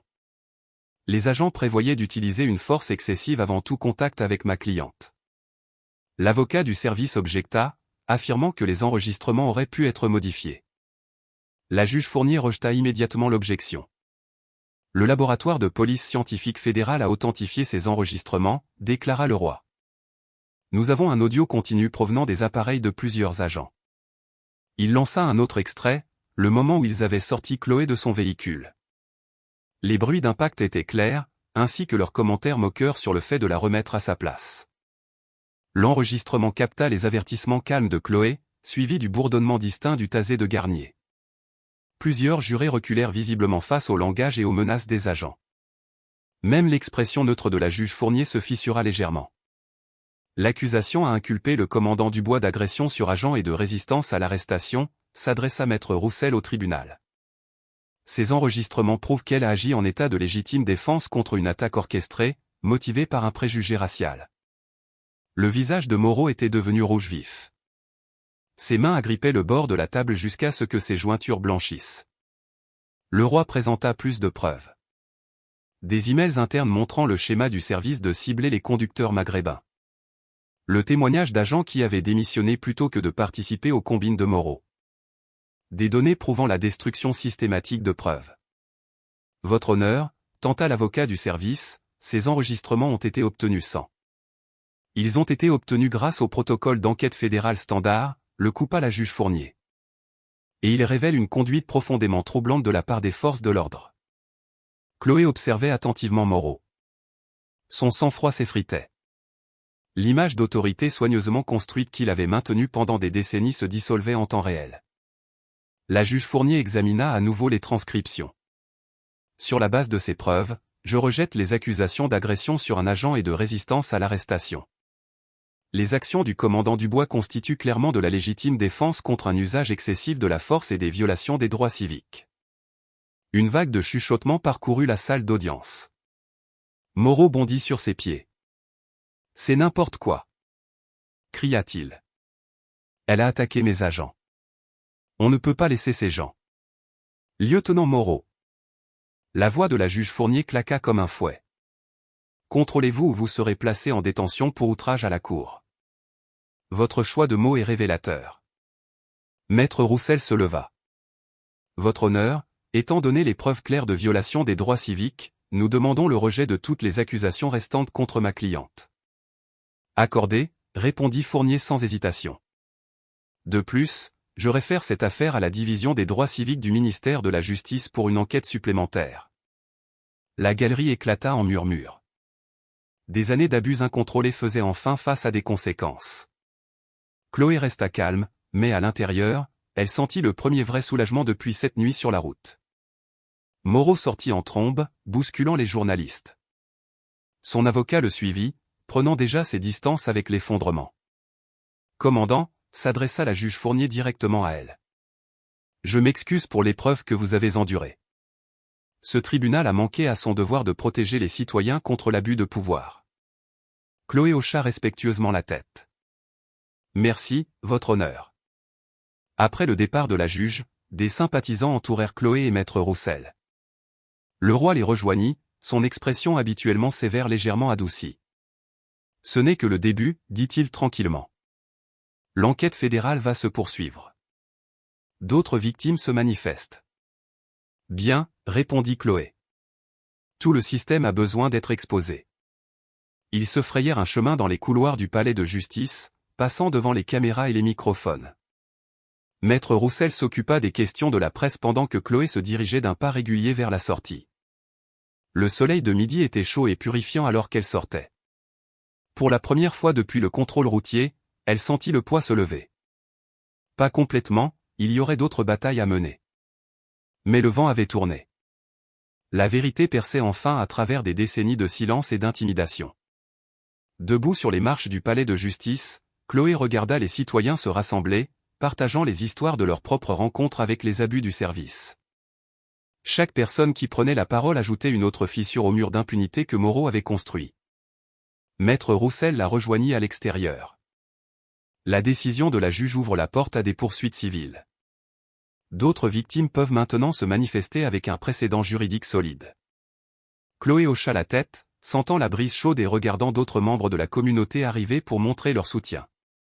Le pouvoir du système avait toujours dépendu de l'isolement, faisant en sorte que chaque victime se sente seule et impuissante. Cet isolement se brisait, remplacé par l'unité et la détermination. Le coucher de soleil projetait de longues ombres sur l'allée de Chloé alors qu'elle s'y engageait. Ses épaules se détendirent enfin après des semaines de tension. La victoire au palais de justice semblait substantielle, comme la première vraie fissure dans l'armure de Moreau. Elle prit sa veste et sa mallette, s'autorisant un petit sourire. À l'intérieur, elle enleva ses chaussures et se versa un verre d'eau, rejouant les mots de la juge Fournier. La validation faisait du bien, mais plus important encore, elle ouvrait des portes pour que d'autres se manifestent.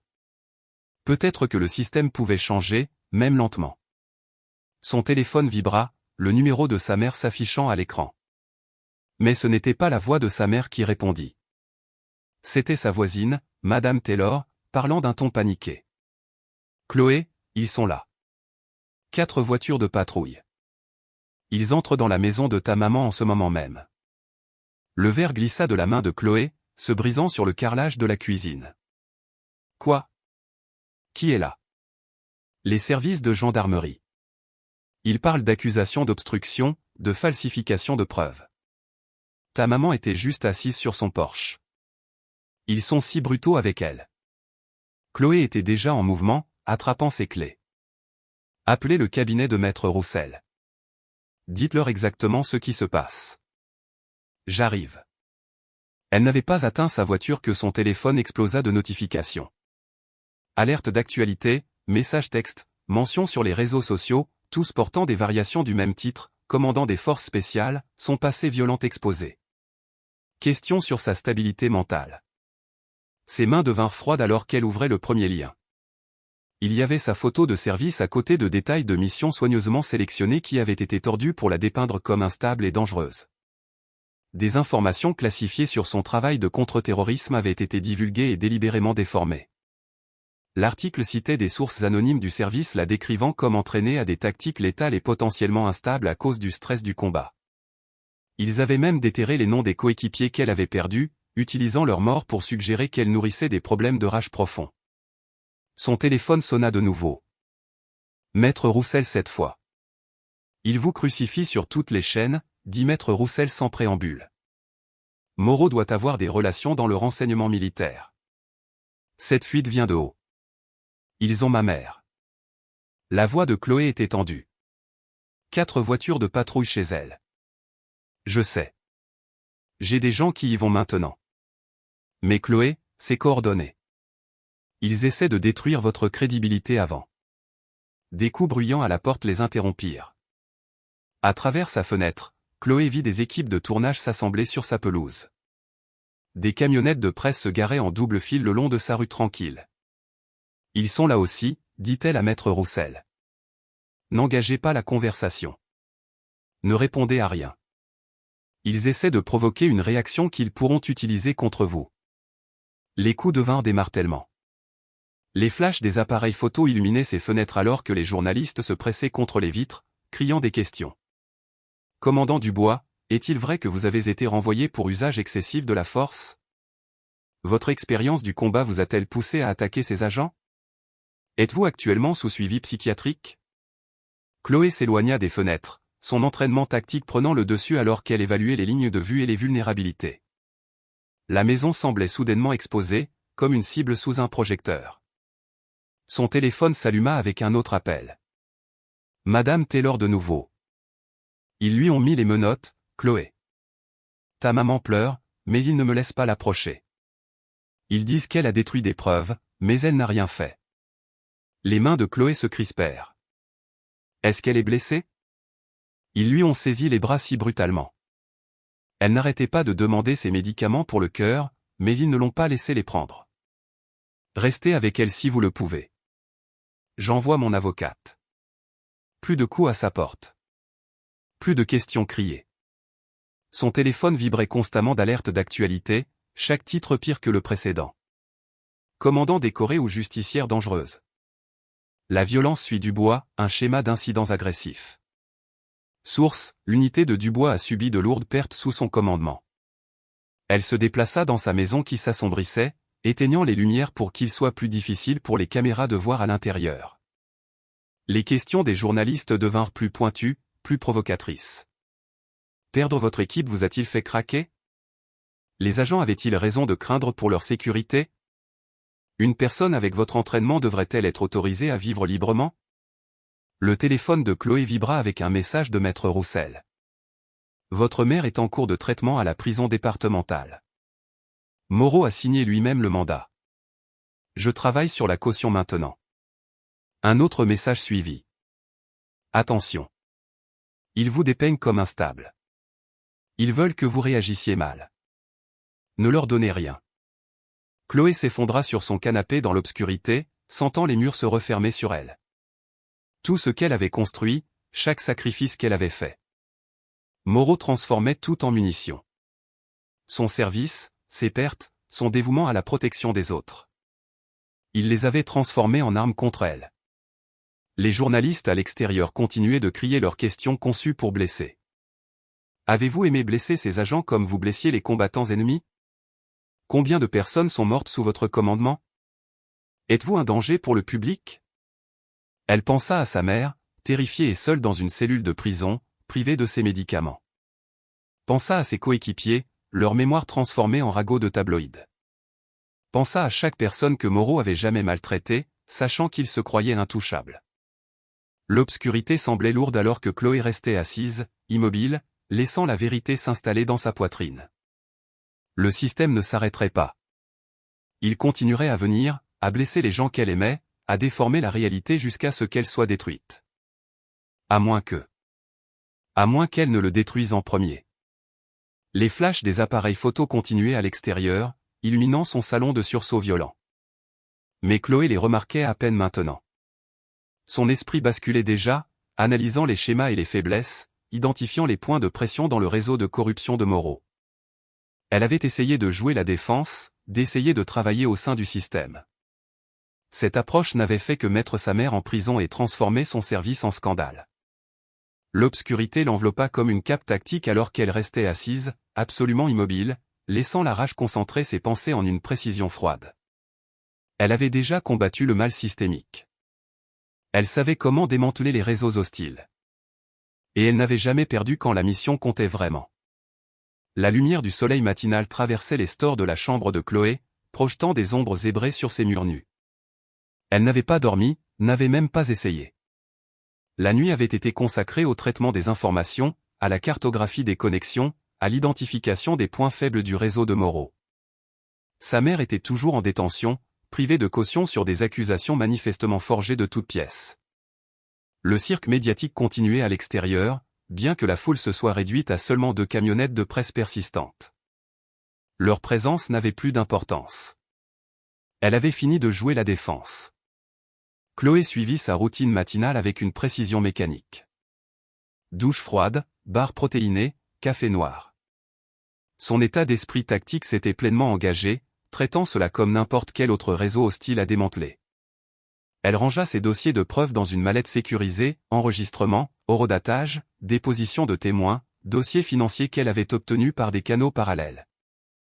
Les journalistes se redressèrent lorsqu'elle sortit de sa maison, mais elle ignora leurs questions criées. Leurs caméras la suivirent jusqu'à son 4x4, désespérée d'obtenir une réaction qu'ils pourraient déformer en controverse. Elle ne leur donna rien. 20 minutes plus tard, elle entra dans le cabinet de Maître Roussel. L'avocate était déjà là avec l'inspecteur Leroy, tous deux l'air grave en regardant un reportage du matin sur le passé militaire troublé de Chloé. Il pousse vraiment l'angle de la vétérane instable, dit Maître Roussel en coupant le son de la télé. Votre mère est toujours détenue sans. Je sais où cela mène, interrompit Chloé en posant sa mallette sur le bureau. Moreau continuera l'escalade jusqu'à ce que quelqu'un meure. Alors, nous y mettons fin en premier. Elle sortit ses dossiers, les étalant sur le bureau de Maître Roussel en rangée précise. Société privée de gestion pénitentiaire affichant des pics de profit massifs chaque fois que le service de Moreau mène des périodes d'application spéciales. Quota de contrôle routier ciblant des quartiers spécifiques. Schéma de pot de vin déguisé en honoraires de consultation.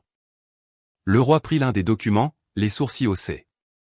Comment avez-vous obtenu ces dossiers financiers? J'ai des contacts qui me devaient des faveurs.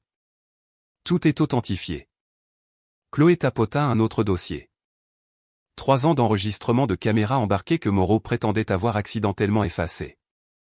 Sauvegardées sur des serveurs privés. Il montre un schéma clair de harcèlement ciblé et de force excessive. Maître Roussel se pencha en avant. C'est exactement ce dont nous avons besoin. Mais c'est aussi incroyablement dangereux. Ces sociétés ont une influence politique sérieuse. Elles ont aussi une sérieuse trace écrite, dit Chloé. Nom, date, montant. Assez pour déclencher plusieurs enquêtes fédérales. Elle se tourna vers le roi. C'est là que vous intervenez. L'inspecteur hocha lentement la tête, parcourant toujours les documents.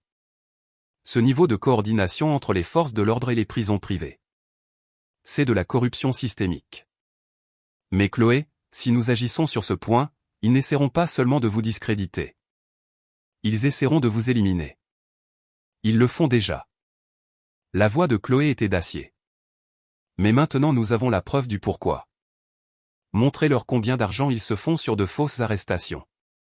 Montrez-leur les schémas de pots de vin. Montrez-leur tout. Maître Roussel étala plus de dossiers, son esprit juridique construisant déjà des affaires. Nous aurons besoin de protection pour les témoins. Plusieurs de ces agents pourraient parler s'ils bénéficient d'une immunité. Déjà géré, dit le roi. J'ai une équipe d'intervention en attente. Mais le timing est crucial. Si Moreau réalise que nous avons tout ça, il brûlera tout et s'enfuira. Point, c'est pourquoi nous le provoquons en premier, termina Chloé. Le faire réagir sans réfléchir. Elle sortit un dernier dossier. Des photos de surveillance montrant Moreau rencontrant des dirigeants de prison dans des lieux privés. Il est déjà paranoïaque. Quand celles-ci sortiront dans les médias, il supposera que quelqu'un de son entourage l'a trahi. Il fera des erreurs. Maître Roussel avait l'air inquiète. Il deviendra aussi plus dangereux. Vous menacez littéralement toute sa structure de pouvoir. Bien. La voix de Chloé était froide. Laissez-le se sentir menacé. Laissez-le rassembler ses sbires les plus fidèles. Laissez-le penser qu'il peut encore résoudre ça par la force. Elle vérifia sa montre. En fait, il est probablement déjà en train de planifier quelque chose. Le roi se redressa. Vous pensez qu'il va agir directement contre vous? J'y compte. Mais cette fois, nous contrôlons où et quand. Chloé pointa une carte montrant une fourrière désaffectée à la périphérie de la ville. C'est isolé. Pas de civils, des voies de fuite limitées, et notre surveillance montre que ses adjoints l'utilisent pour des réunions non autorisées. L'endroit parfait pour une embuscade, dit le roi d'un ton sombre. Exactement. Donc, nous divulguons ma position par ces informateurs. Laissez-le penser qu'il a une dernière chance de me faire taire avant que ces dossiers ne deviennent publics. Les yeux de Chloé étaient concentrés et mortels. Il amènera tous ceux qui sont compromis. Tous ceux qui ne peuvent pas se permettre une enquête. Maître Roussel secoua la tête. C'est incroyablement risqué. Même avec votre entraînement. C'est nécessaire, coupa Chloé. Nous avons besoin de tous au même endroit. Commettant un dernier acte criminel que nous pouvons documenter. Une preuve nette et claire de complot. Le roi l'étudia un long moment. Vous parlez de vous utiliser comme appât. Je parle de mettre fin à cela complètement. Elle croisa son regard. Votre équipe d'intervention ne peut pas bouger tant que nous n'avons pas la preuve absolue de l'intention criminelle. Je vous obtiendrai cette preuve. Ils passèrent les heures suivantes à affiner le plan. Maître Roussel se coordonna avec des journalistes de confiance pour préparer la révélation financière. Le roi positionna des équipes de surveillance. Chloé les guida à travers des scénarios tactiques, des points d'entrée, des réactions probables. Le soleil traversa le ciel pendant qu'ils travaillaient. Chloé gardait un œil sur son téléphone, guettant des nouvelles de sa mère. La prison refusait toujours les visites, invoquant des raisons de sécurité. En fin d'après-midi, leurs sources confirmèrent des mouvements dans le camp de Moreau. Des adjoints étaient contactés discrètement. Des véhicules étaient déplacés vers la fourrière. Le piège se mettait en place exactement comme Chloé l'avait prédit. La nuit tomba alors qu'elle se garait à un pâté de maison du terrain. À travers son pare-brise, elle pouvait voir plusieurs véhicules déjà rassemblés à l'intérieur de la clôture. D'autres phares approchaient par les rues adjacentes. Moreau assemblait sa force. Chloé vérifia son téléphone une dernière fois. Un message de le roi. Surveillance en position. Encore temps d'attendre des renforts. Elle ne répondit pas. Au lieu de cela, elle sortit dans l'air frais de la nuit, ses bottes silencieuses sur le trottoir fissuré. La clôture en grillage de la fourrière claqua doucement dans la brise. Au-delà, des silhouettes sombres se déplaçaient entre les voitures garées et les conteneurs de stockage. Elle pouvait entendre leurs voix marmonner, les sons métalliques des armes vérifiées. Moreau rassemblait tous ceux qui étaient compromis, tous ceux qui avaient participé à sa corruption, exactement comme elle l'avait prévu. À l'intérieur de la fourrière faiblement éclairée, Chloé marchait d'un pas régulier à travers des flaques d'ombre projetées par les lumières de sécurité. Moreau se tenait au centre d'un cercle lâche. Près d'une douzaine d'adjoints étaient répartis autour de lui. L'air était épais de tension et de l'odeur métallique de vieilles voitures. « Tu n'as pas pu laisser tomber », lança Moreau, sa voix résonnant sur les murs des conteneurs. « Tu as dû continuer à pousser jusqu'à ce que tu nous forces la main. » Chloé balaya son environnement avec une efficacité experte. Des conteneurs d'expédition empilés créaient des camions urbains. Des véhicules rouillés se tenaient comme des témoins silencieux. Des outils et des chaînes jonchaient le béton taché d'huile. Chaque élément du terrain était une arme ou un bouclier potentiel. « Personne ne part d'ici avant qu'on ne s'en soit occupé », annonça Moreau à ses hommes. Définitivement. Les adjoints s'agitèrent nerveusement, vérifiant leurs armes. Certains tenaient des matraques ou des morceaux de tuyaux.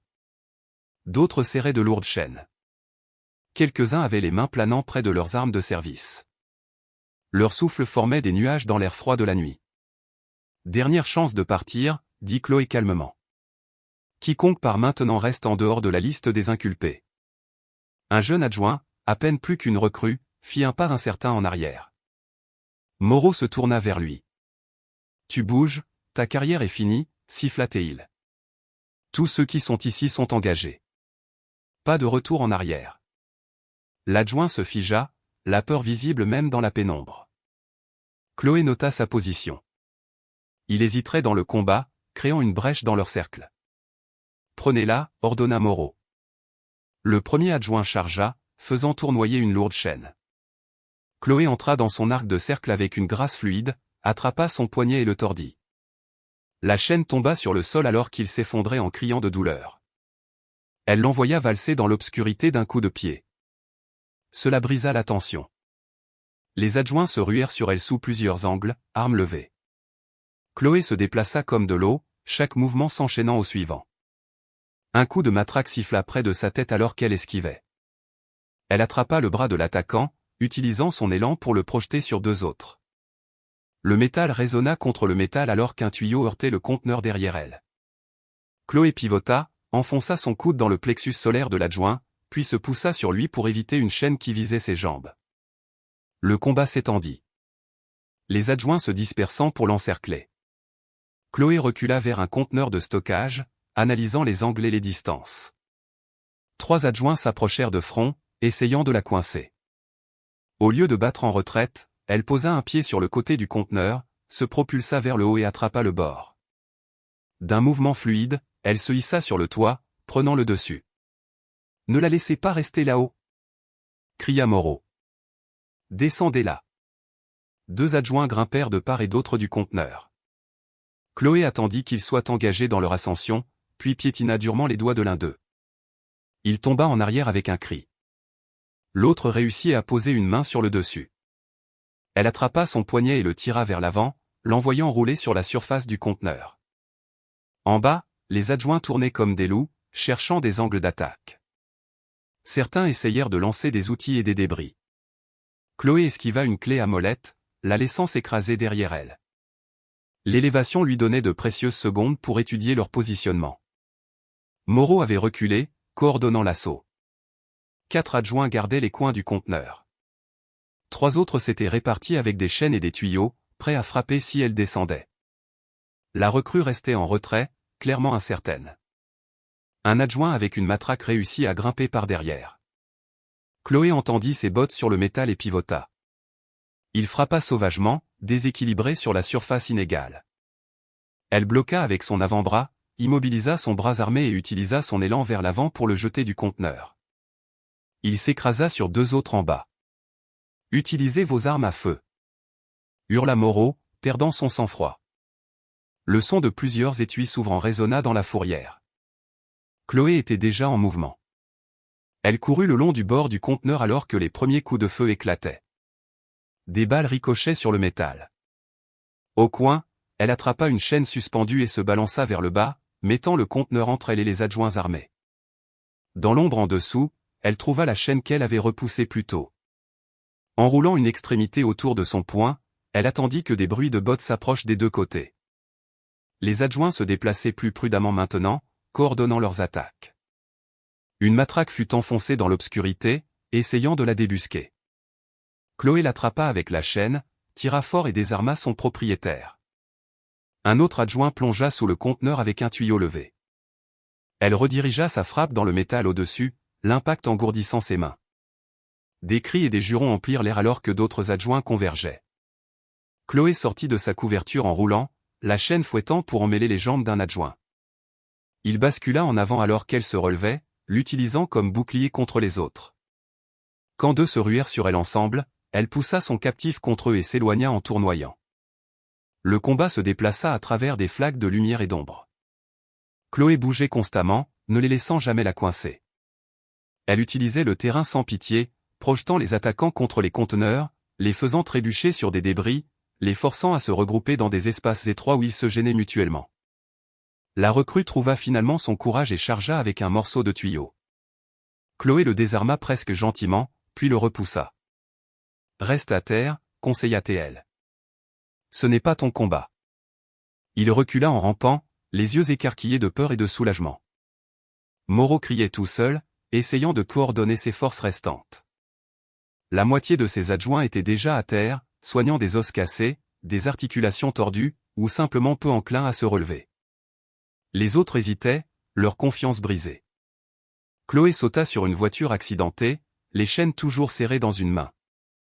2 adjoints se précipitèrent sur sa position depuis des côtés opposés. Elle bascula entre eux juste au moment où ils frappaient, leurs armes passant dans le vide là où elles se trouvaient. Ses bottes heurtèrent le béton alors que leur élan les emportait vers l'avant et que leurs armes entraient en collision avec une force brutale, faisant chanceler les 2 adjoints. Chloé leur faucha les jambes avec une rotation basse, les laissant gémir sur le béton. Elle se releva en roulant au centre de la fourrière, où des projecteurs vacillants projetaient des ombres changeantes sur 8 adjoints restants. Formez les rangs. Beugla Moreau de derrière ses hommes. Ne la laissez pas vous éliminer un par un. Les adjoints se mirent en un demi-cercle lâche, brandissant un assortiment d'armes. 2 tenaient des pistolets de service en position basse. 3 serraient des tuyaux métalliques ou des matraques. Une autre paire avait de lourdes chaînes, et un autre tenait une barre d'armature arrachée à des débris de construction. La respiration de Chloé était régulière malgré l'effort. Ses yeux suivaient chaque adversaire, mesurant les distances et les angles. Un rétroviseur cassé d'une voiture accidentée brillait à ses pieds. Elle le projeta en l'air d'un coup de pied désinvolte, l'attrapant par le support en plastique. Dernier avertissement, lança-t-elle. Lâchez vos armes et partez. Un adjoint avec un pistolet tira sans avertissement. Chloé était déjà en mouvement, le miroir s'élevant pour capter l'éclair de la bouche du canon. La balle ricocha sur le verre, se fragmentant sans danger. Avant qu'il ne puisse ajuster sa visée, elle lança l'éclat de miroir comme une étoile de jet. Il lui trancha la main, lui faisant lâcher l'arme avec un cri. 2 adjoints maniant des chaînes attaquèrent de côtés opposés, essayant de lui emmêler les membres. Chloé se laissa tomber et roula alors que les maillons de métal sifflaient au-dessus de sa tête. Elle se releva avec une barre d'armature, bloqua une chaîne et immobilisa l'autre au sol. Une traction sèche déséquilibra les 2 adjoints. « Derrière toi !» cria Moreau. Une matraque visa sa tête.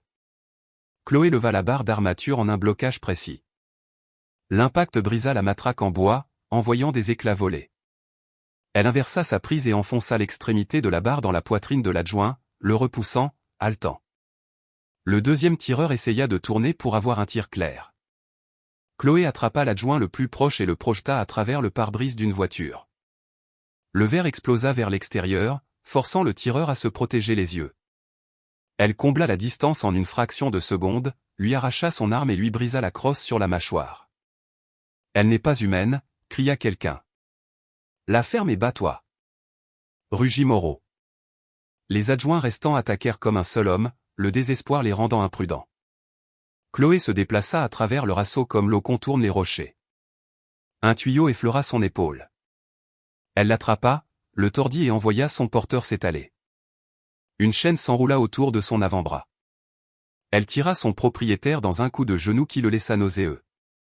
Chaque mouvement était précis, contrôlé, mais implacable.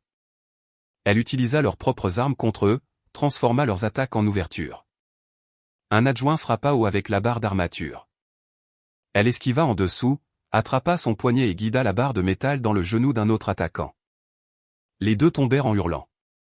Le combat s'étendit à travers la fourrière alors que les adjoints reculaient, tentaient de se regrouper, puis chargeaient à nouveau. Chloé ne restait jamais immobile, utilisant le terrain pour contrôler les distances d'engagement. Elle sauta par-dessus un capot quand ils essayèrent de l'encercler, prit appui sur un mur de conteneur pour éviter un coup de chaîne sauvage, roula sous un coup de tuyau pour faucher les jambes d'un autre adjoint. La sueur brillait sur sa peau, mais sa respiration restait mesurée. Les adjoints haletaient, jurant d'efforts et de douleur. Leurs attaques devinrent plus sauvages, moins coordonnées. La peur remplaça la colère dans leurs yeux alors qu'elles démantelaient systématiquement leur avantage numérique. Un adjoint se rua sur elle avec un morceau de tuyau. Chloé l'intercepta en plein vol, le lui arracha et le mit à terre avec sa propre arme. Un autre tenta de la plaquer par derrière. Elle utilisa son élan pour le projeter dans une pile de pneus. Il atterrit dans un enchevêtrement de caoutchouc, luttant pour se relever. Les adjoints restants commencèrent à reculer, cherchant des ordres de Moreau. Leur lieutenant se tenait rigide de fureur, regardant son équipe d'élite s'effondrer. Des années d'autorité incontestée s'écroulaient avec chaque agent vaincu. 2 adjoints tentèrent une attaque coordonnée, l'un haut et l'un bas. Chloé synchronisa sa réponse parfaitement. Elle attrapa la frappe haute, la redirigea vers l'attaquant bas, puis mit les 2 à terre avec des frappes rapides sur des points vulnérables. Ils s'effondrèrent, serrant des articulations et des muscles meurtris. Un autre adjoint chargea avec un rugissement, faisant tournoyer une lourde chaîne. Chloé entra à l'intérieur de sa garde, bloqua son bras contre son corps et délivra 3 coups précis sur des plexus nerveux. La chaîne glissa de ses doigts inertes alors qu'il tombait à genoux. Le dernier adjoint debout, celui qui avait tiré en premier, récupéra son pistolet tombé. Sa main tremblait alors qu'il le levait. Chloé était déjà en mouvement. Elle combla la distance avant qu'il ne puisse viser, immobilisa son bras armé et appliqua une pression prudente sur son poignet. L'arme tomba sur le sol alors que les tendons s'étiraient jusqu'à leur limite. « S'il vous plaît, Altateil. Ne. » Elle le relâcha avec une petite poussée. Il recula en trébuchant, puis se tourna et courut dans l'obscurité au-delà des projecteurs. Le son de ses bottes s'estompa dans la nuit. Chloé se tenait au centre de la fourrière, entourée d'adjoints gémissants et vaincus. Certains serraient des membres blessés. D'autres gisaient immobiles, conscients mais peu enclins à se relever. Le sol était jonché d'armes tombées, chaînes, tuyaux, matraques cassées et débris épars. Sa poitrine se soulevait et s'abaissait au rythme de respiration régulière alors qu'elle contemplait la scène. Malgré le combat intense, ses mouvements restaient fluides, contrôlés. Elle s'était battue avec précision plutôt qu'avec colère, démantelant leur assaut avec une efficacité tactique. Les projecteurs bourdonnaient au-dessus, projetant des ombres dures sur le champ de bataille. Dans leur lueur instable, Moreau se tenait seul, son visage tordu de rage et de peur alors qu'il serrait un tuyau d'acier dans ses mains aux jointures blanches. L'arme tremblait légèrement, trahissant sa terreur alors qu'il faisait face à la femme qui venait de vaincre toute son équipe. Moreau poussa un rugissement animal et chargea, le tuyau d'acier sifflant dans l'air en coups sauvages et désespérés. Son visage était déformé par la rage et la peur, de la salive volant alors qu'il hurlait de manière incohérente. Les projecteurs captèrent le faible éclat du métal alors qu'il se dirigeait vers la tête de Chloé. Elle déplaça légèrement son poids, laissant le tuyau passer à quelques centimètres de son visage. La brise de son passage effleura à peine ses cheveux. Moreau trébucha en avant, déséquilibré par son propre élan et sa fureur. « Reste tranquille et bats-toi. » beugla Théil en se redressant pour un autre coup. Chloé resta centrée, suivant ses mouvements avec une aisance experte. « C'est fini, lieutenant. Lâchez ça. » Il répondit par un autre assaut sauvage, le tuyau décrivant des arcs violents dans l'air. Chaque coup devenait plus erratique que le précédent, sa technique se dégradant en pur désespoir. Chloé se faufila à travers les attaques, ses mouvements économiques et précis. « Tu as tout gâché !» hurla Moreau. Le tuyau s'écrasa contre un conteneur voisin alors qu'elle faisait un pas de côté, envoyant des échos métalliques à travers la fourrière. Des années de contrôle, de respect. Tout ça partit à cause de toi. Du respect ? La voix de Chloé resta égale malgré la danse mortelle. Vous voulez dire de la peur ? C'est tout ce que vous avez jamais eu. Il balança le tuyau dans une frappe horizontale vicieuse. Cette fois, au lieu d'esquiver, Chloé entra dans sa garde. Son avant-bras intercepta le tuyau en plein vol, le bloquant contre son corps. L'impact fut brutal, mais sa technique absorba la force parfaitement. Moreau tenta d'arracher l'arme, mais Chloé avait déjà assuré sa prise. Elle déplaça son poids, appliquant une pression ciblée avec son avant-bras appuyé contre la longueur du tuyau. Le métal gémit, puis se brisa avec un craquement sec qui résonna sur les conteneurs environnants. Avant que Moreau ne puisse lâcher son extrémité, Chloé enchaîna avec une clé articulaire. Ses mains trouvèrent des points de pression précis alors qu'elle contrôlait son poignet et son coude. Il essaya de résister, mais la physique et l'effet de levier étaient absolus. Non, commença-t-il à dire. Chloé acheva le mouvement. Il y eut un bruit de succion humide alors que son coude se disloquait, suivi d'un craquement distinct lorsque le bras se cassa net. Le cri de Moreau déchira l'air nocturne. Il tomba à genoux, berçant son bras ruiné. Espèce de folle. Suffoqua-t-il à travers des dents serrées. Je réfléchirai attentivement à vos prochains mots, dit Chloé tranquillement. Elle maintint la clé articulaire d'une main, s'assurant qu'il reste à terre. Les agents fédéraux enregistrent tout maintenant. La tête de Moreau se redressa brusquement. À travers la sueur de douleur sur son visage, elle vit le moment où il remarqua les nouveaux arrivants. L'inspecteur Leroy se tenait à l'entrée de la fourrière avec plusieurs agents fédéraux, leurs armes dégainées. Plus important encore, plusieurs caméras et appareils d'enregistrement étaient pointés directement sur la scène. C'est votre seule chance, continua Chloé, appliquant une pression subtile pour lui rappeler sa position. Avouez tout. La mise en scène du contrôle routier, la falsification des preuves, la coordination avec les prisons privées, tout.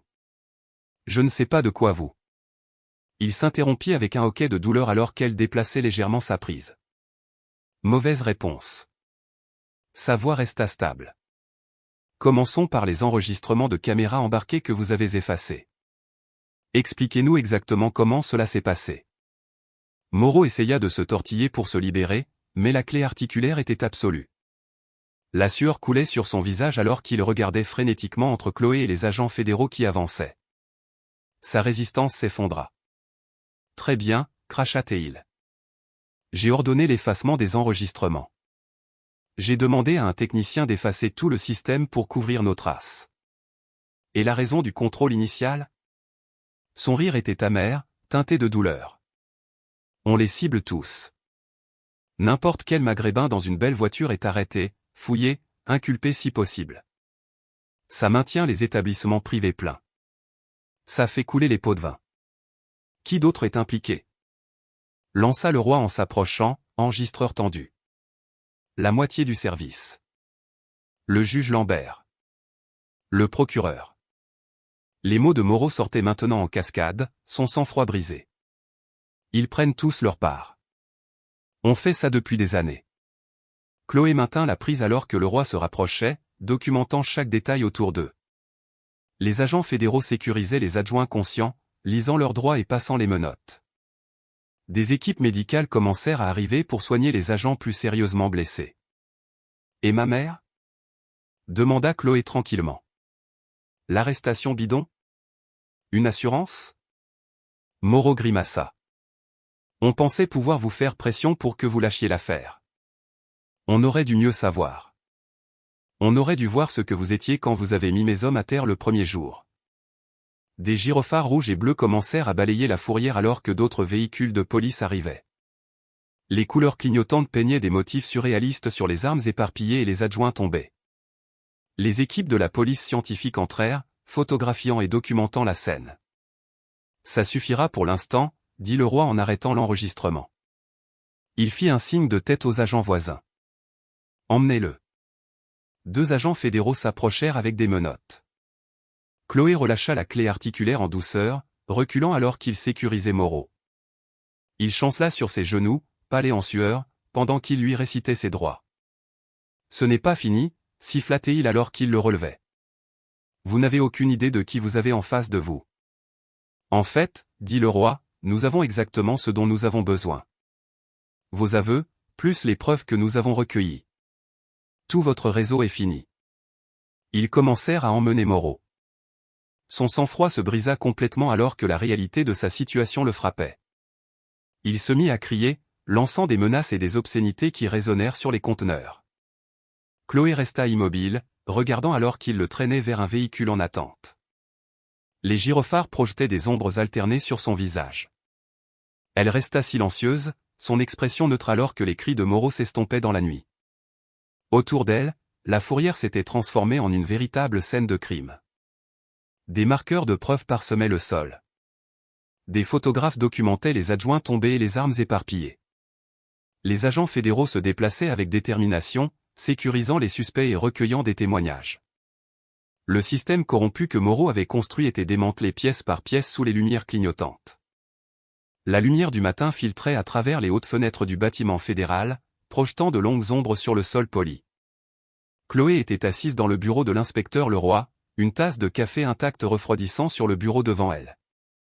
Maître Valérie Roussel était assise à côté d'elle, des papiers juridiques étalés sur ses genoux, tandis que le roi s'appuyait contre son bureau avec une expression satisfaite. « Les dominos tombent vite », dit le roi en brandissant un nouveau rapport. Les aveux de Moreau ont ouvert les vannes. Les adjoints se dénoncent les uns les autres. Tout le monde essaie de négocier un accord avant qu'il ne soit trop tard. Maître Roussel hocha la tête en feuilletant ses documents. Les preuves sont accablantes. Moreau, Garnier et Bernard font face à de multiples violations des droits civiques fédéraux. Les accusations de complot à elles seules entraînent des décennies de prison. Et les autres ? Demanda Chloé, sa voix stable. Le procureur a présenté sa démission ce matin, répondit le roi. Il n'a même pas essayé de se battre. Le juge Lambert est sous enquête du Conseil de la magistrature. Toute la structure de commandement de la gendarmerie est en cours de démantèlement. Chloé prit une lente inspiration, traitant les changements rapides. Il y a quelques jours à peine, ces hommes semblaient intouchables, protégés par leurs insignes et un système corrompu. Maintenant, ils tombaient comme des cartes à jouer dans un grand vent. Les papiers de libération de votre mère ont été traités il y a 1 heure, ajouta doucement maître Roussel. Toutes les charges ont été effacées. Le département parle déjà d'un accord à l'amiable pour éviter un procès. Un nœud serré dans la poitrine de Chloé commença enfin à se desserrer. La fausse arrestation de sa mère avait été la partie la plus cruelle des représailles de Moreau. Comment se présente la restructuration? La police fédérale supervise une refonte complète, expliqua le roi. Nouvelle direction, nouveau protocole de formation, comité de surveillance externe. Ils utilisent ce cas comme modèle pour réformer d'autres services à problème. Il afficha un site d'information sur son écran d'ordinateur, le tournant pour que Chloé puisse voir. Les titres contrastaient vivement avec la campagne de diffamation de quelques jours auparavant. Une commandant des forces spéciales expose la corruption policière. Une vétérane héroïque s'oppose à l'abus systémique. Des agents corrompus font face à des accusations fédérales. L'opinion publique a complètement basculé, dit maître Roussel. Vous êtes saluée comme une lanceuse d'alerte qui a exposé des décennies de racisme institutionnel et d'abus de pouvoir. Les gens réclament des réformes nationales basées sur votre expérience. Chloé parcourut les articles, voyant sa propre histoire se refléter sous un nouveau jour. La vérité avait enfin percé le mur de mensonges que Moreau avait construit. C'est en fait pour cela que nous vous avons appelé aujourd'hui, dit le roi en se redressant. Le ministère de la Justice forme un groupe de travail spécial pour examiner et réformer les normes d'usage de la force à travers le pays. Ils veulent que vous le dirigiez. Chloé leva brusquement les yeux. Moi? Maître Roussel sourit. Qui de mieux? Vous avez l'expérience militaire, l'expertise tactique, et maintenant une expérience de première main de l'abus de pouvoir policier. Vous pouvez parler aux deux côtés de l'équation. Votre perspective unique pourrait aider à remodeler la façon dont les forces de l'ordre abordent la résolution des conflits, ajouta le roi. Aider à empêcher d'autres services de devenir ce que Moreau a créé ici. Chloé se leva et se dirigea vers la fenêtre, regardant la ville. Le soleil du matin illuminait le vert des bâtiments lointains, les faisant briller comme des phares. Elle pensa à cette nuit sur la route où 2 voitures de patrouille l'avaient ciblée simplement parce qu'elle était maghrébine dans un véhicule cher. Combien d'autres avaient subi des abus similaires sans son entraînement et ses ressources pour se défendre? Le poste vous donnerait une véritable autorité pour mettre en œuvre des changements, continua maître Roussel. Établir de nouvelles normes de formation, mettre en place des mesures de responsabilisation, créer des systèmes de surveillance appropriés. Vous pourriez aider à garantir que personne d'autre n'ait à vivre ce que vous et votre mère avez vécu, dit le roi tranquillement. Chloé se retourna pour leur faire face. Son expression était résolue. Quand ont-ils besoin d'une réponse? Ils annoncent le groupe de travail la semaine prochaine, répondit le roi. Mais ils sont prêts à vous attendre si vous avez besoin de temps pour réfléchir. Je n'en ai pas besoin, dit fermement Chloé. C'est exactement le type de mission pour laquelle je suis entraîné. Identifier les menaces, développer des contre-mesures, protéger les civils. Le champ de bataille a simplement changé. Maître Roussel rayonnait. J'espérais que vous diriez ça. J'ai déjà les papiers prêts. Ils passèrent l'heure suivante à examiner des documents et à discuter des priorités initiales. La portée du groupe de travail était ambitieuse, mais Chloé se sentait stimulée par le défi. C'était une chance de créer un changement durable. Alors qu'il concluait la réunion, le téléphone de le roi vibra. Il vérifia le message et sourit. L'enregistrement de votre mère est terminé. Elle attend dans le hall. Chloé rassembla rapidement ses affaires. Ils prirent l'ascenseur tous les trois, émergeant dans le hall de marbre lumineux où Monique Dubois attendait. Le visage de sa mère s'illumina à la vue de sa fille. Elles s'étreignirent fermement, sans parler pendant un long moment. Quand elles se séparèrent, les 2 femmes avaient des larmes aux yeux. Prête à rentrer à la maison? Demanda doucement Chloé. Sa mère lui serra la main. Plus que prête. Elles traversèrent ensemble les portes tournantes du hall, émergeant sur les marches du palais de justice. L'air du matin était vif et pur, porteur de la promesse du printemps. Des équipes de télévision s'étaient rassemblées, mais elles gardaient une distance respectueuse, laissant à la mère et à la fille leur moment de paix. Chloé prit une profonde inspiration, sentant le poids des dernières semaines se lever enfin de ses épaules. La tempête était passée. Le système corrompu qui les avait ciblés était en cours de démantèlement. Plus important encore, elle avait maintenant l'opportunité d'empêcher que des abus similaires n'arrivent à d'autres. Sa mère sembla lire dans ses pensées. « Tu vas accepter ce poste au groupe de travail, n'est-ce pas ?» « Oui, » répondit Chloé. « Quelqu'un doit s'assurer que ce qui nous est arrivé ne puisse plus se reproduire. » Monique hocha la tête fièrement. « Alors tu ferais mieux de te mettre au travail. Il y a beaucoup de choses à réparer. » Elles se tenaient ensemble dans la lumière du soleil matinal, enfin libres de l'ombre de Moreau. Le palais de justice se dressait derrière elle comme un gardien de pierre massif. Non plus un symbole de corruption, mais de justice restaurée. Pour Chloé, cela marquait non seulement une fin, mais un nouveau départ, une chance de remodeler le système même auquel elle avait survécu. J'espère que vous avez apprécié cette histoire. Veuillez aimer la vidéo et vous abonner pour ne pas manquer la prochaine. En attendant, j'ai sélectionné pour vous 2 histoires qui, je pense, vous plairont. Passez une excellente journée.